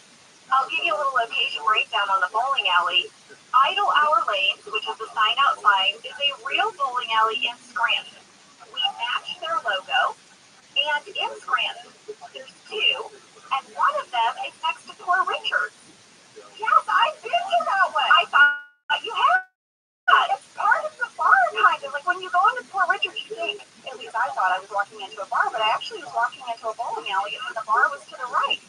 It's interesting. I thought that we were at Pickwick Bowl, which does have a bar next to it, sort of similar to the real Idle Hour Lanes, but no. Randy Cordray said that we shot ours in Canoga Park. It was a bowling alley in Canoga Park. I also have a little guest star shout out to the bowling alley manager who calls Ryan a shoe bitch. He was played by Jim Woods. He has appeared on How I Met Your Mother, Reno 911, and was a regular on the comedy satire Safety People, SCI. Again, another person who did not seem like an actor to me. Yeah, seemed like a real grouchy bowling alley manager. Exactly. There was some delicious Pam Sass, too. He just does not like Ryan. He tells him he makes $60,000 a year. She's like, really? They pay you a yearly salary at the bowling alley? Yeah, so good. Well, the dream team is going to arrive to meet their investor. That's right. It's at what appears to be a nursing home. Can I tell you there was a beat in the script where Michael describes who the investor is? Okay. He says, her name is Barbara Kivitz. She invests in local businesses, and I put together a little presentation for her. Oh, that didn't make it in the episode, but I'm like, okay, who's Barbara Kivitz? I've got a location breakdown of where we shot this.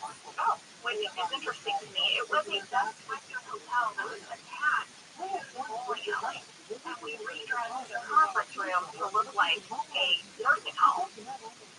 Randy Cordray said that our location manager, Kyle Alexander, was really awesome, that he would do this kind of thing all the time. If we had an episode that had 2 locations, he would somehow manage to find them right next to each other so that we could avoid having to do what they call a company move. Right, we have to move all the trailers, all the people, all the equipment, save so much time and money. We were able to shoot the bowling alley and the nursing home all in one day. It saved so much money, it saved so much time. And Randy was just giving a lot of compliments to Kyle, saying that Kyle was able to do this all the time, and it was a huge, huge benefit to our production. Amazing. And it was a benefit on a very practical level, because it would save the time, which also wouldn't run down the crew as much. And it also made it so that the actors, we could like flow from one experience sort of emotionally in the story and comedically right into another one. We didn't have to stop. It was awesome on many levels. Kyle, we love you. Thank you, Kyle. I want to point out, right as the dream team was entering the retirement home, at 12 minutes, was it just me? Did anyone else notice the 2, like, retirement home employees wheeling someone in a blanket? I don't know, like, was it a glove under a blanket? Oh my God, I did not notice that. I mean, I went over and over to it, just like I couldn't stop looking at it. I was like, who is this back there? I'm going to show you, Jenna. It's so brief. But look, I don't know, this person's like on a cot or a stretcher. You see? Yes! I'll put it in stories. My other background catch for the scene is at 12 minutes, 27 seconds. The elderly gentleman that Michael's like snapping, like, hey, over here. He's watching Maury Povich, yes. And it's actually Maury Povich. That was scripted that he was watching Maury Povich, and they were able to get the rights to it, yes. And on the screen, if you zoom in, there's a woman, and there's a chyron underneath her with, like, writing. Yeah, this is what it said. Tell the truth. Is my fiancé in love with my mom? Yeah, that's what they wrote. Okay. Well, Michael is going to make his pitch to this investment club, and it's a real club. There's 3 people, 2 women, and the man who's watching Maury. But Pam and Ryan realize very quickly that one of the women is Michael's Nana. Yeah, it's not just Barbara Kivitz. It's Nana. It's Nana. During this pitch, he's going to start by introducing his team. DJ said he loves that he got the title in the episode. Oh, yeah. It's kind of a fun thing when that happens. So Michael's like, ladies and gentlemen, I present to you the dream team. Did you notice at 13 minutes, 20 seconds, when Michael is introducing Ryan, that he winks at Nana while eating vanilla pudding in like a flirty way, and Nana is delighted. I mean, he's buttering her up in the best way. Ryan is a hot mess. DJ said, by the way, that he ate a ton of vanilla pudding and it was delicious. I love a vanilla pudding. I also want to point out that at 13 minutes, 41 seconds, there is a big zit on my jaw. No. This is the only time you see it, because at 14 minutes, 46 seconds, the zit is gone. So clearly, I got a touch up. Only you would notice that. I did not notice that. It's so large. It's one of those undergrounders. Oh, yeah. That is, has its own heartbeat. Yeah. And I would get those on my jawline. But thank you, Laverne, for covering that up by 14 minutes, 46 seconds. And by the way, I can imagine, because they almost never let us get touch-ups after we started rolling, I can imagine Laverne sitting at the monitor and just being like, Rachel, let me get in there. People, let me get in there. And so she probably convinced them, and she was able to come in and touch up my zit, but use 13 minutes, 41 seconds. You know what was super embarrassing, and this would happen every once in a while, when someone like Matt, the camera operator, and you would hear him sort of radio, hey, looking at it through the camera. That's true. That happened to me one time. I definitely had one big one on my forehead. And I was like, I'm for you. I'm like, oh my God, Matt! Well, have you know, the woman in this investment group who wants to give Michael the money was played by Eve Segal. Eve has appeared in Shameless, Superstar, Dead Sea, and Legion. I was not able to figure out who played the gentleman. It was a non-speaking role, so he was a background performer, so he is uncredited as far as I can find. But in the end, Nana is going to say no. Nana says, this is an investment club. We're not about handouts here. And so she's a no. In the car ride leaving there, Nicholas made me laugh because he's like, Nana brought us a good point. I know. And then he's like, what kind of name is Nana? And Pam's like, it means grandmother. And then Nicholas is like, I'm out. It's like, sweet bye. At Dunder Mifflin, the soccer game is about to be underway. There was a deleted Dwight talking head. He is setting up the whole parking lot. He's drawing chalk. I wondered how it got there. Yeah, the cones. Yeah, and talking about it while Dwight's doing this. And Sheila's the one of his childhood dreams. Can we hear that? When I was a child, I was dreaming of being a referee, analyzing different proportion of rules. But I never could have dreamed. Wow, he would have been a great referee, actually. Yeah. Very quickly, we see that the group of Dunder Mifflin employees, we don't know anything about soccer. In the deleted scenes, there was a moment where Creed picks up the soccer ball and throws it at Kelly's back like dodgeball. And he's like, you're out. Oh! Well, this is interesting because we got a piece of mail from Kyle T, who wanted to know, how long did you guys have to play soccer? Did you have any training, or did they just let you guys go crazy? Was any of it choreographed? You were there. I mean, obviously the stunt that's coming up was choreographed, right. But the other stuff, was it just kind of freeform? Yeah, we could just sort of fart around in the background. Okay. I did ask for sneakers, so I'm in sneakers. I thought Angela Martin might have taken it very seriously. Sure, so I'm in my sneakers. And then I actually caught a moment in the background that I kind of vaguely remember, because it was that art imitating life, imitating art, whatever. Phyllis actually did get hit with the ball. What? When we were just horsing around. And you can see it? It's very subtle in the background. It was where? I think up in her upper torso. Not hard, right? But that we were kicking around back there.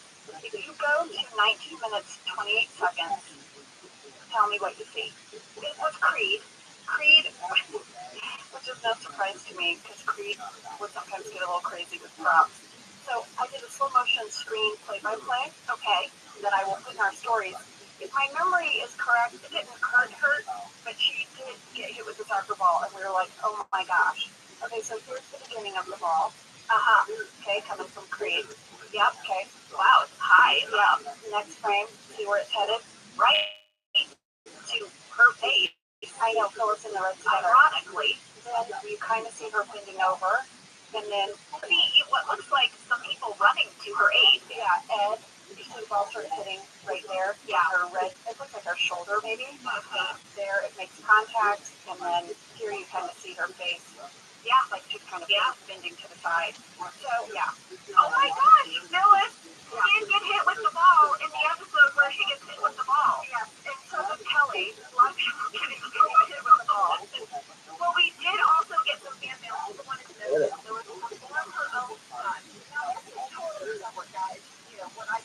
Here's what happened. There's this moment where Charles is going to kick the ball super hard towards Jim, and Jim ducks, and Phyllis gets blocked in the face. And everybody's like, Jim, why did you duck? Yeah, Alex says, Jim, why did you duck? An experienced soccer player would have done. First of all, I will tell you that there was no soccer ball used in this particular shot. Idris was taking air, and Phyllis was getting hit. It is an amazing safety hit. Randy Cordray believed that he added the soccer ball to CGI Magic. It was supposed to Stargate International. Randy actually said, I dare say it's one of the most effective uses of CGI that the office ever incorporated. I mean, I'm just hanging, girl. I'm just hanging. Like, one of my nostrils is fucking clogged, but I'm just hanging.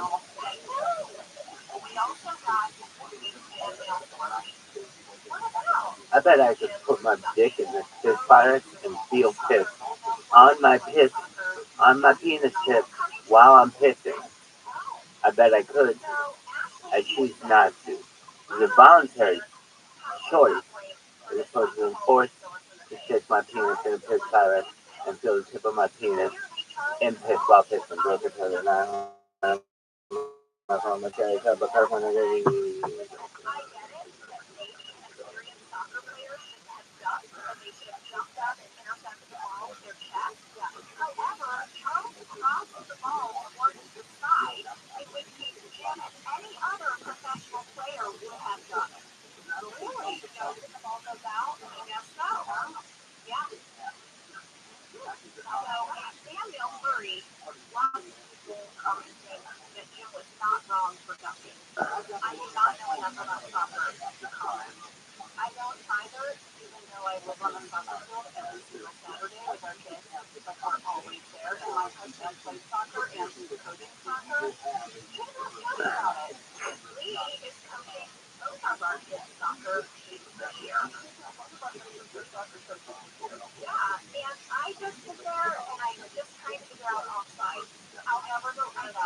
have Steve Carell say, you know, I mean, I know he wasn't much older than us, but he did always have sort of like a wise, sure, yeah, like exactly. And so to have your mentor coach you, it felt real, you know, and it How about made you me shut the fuck emotional. up? And we just really connected there in a way, and it was really sweet.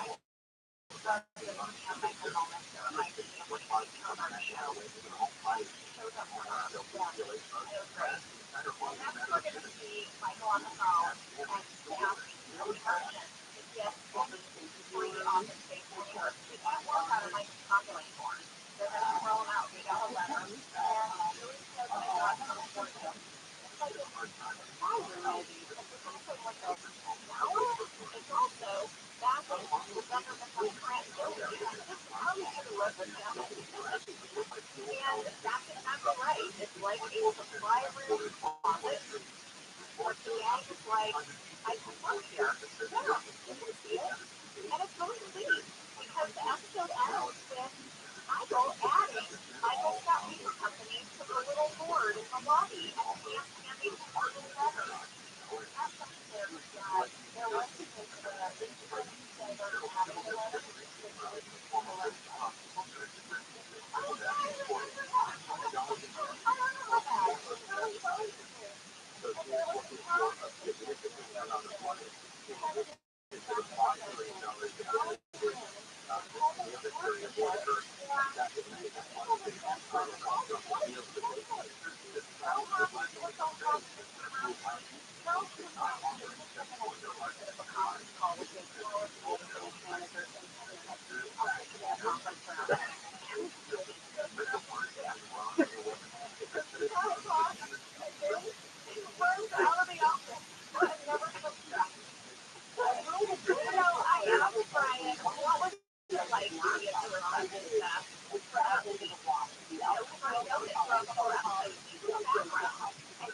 What I had to do, which is be in the background a lot.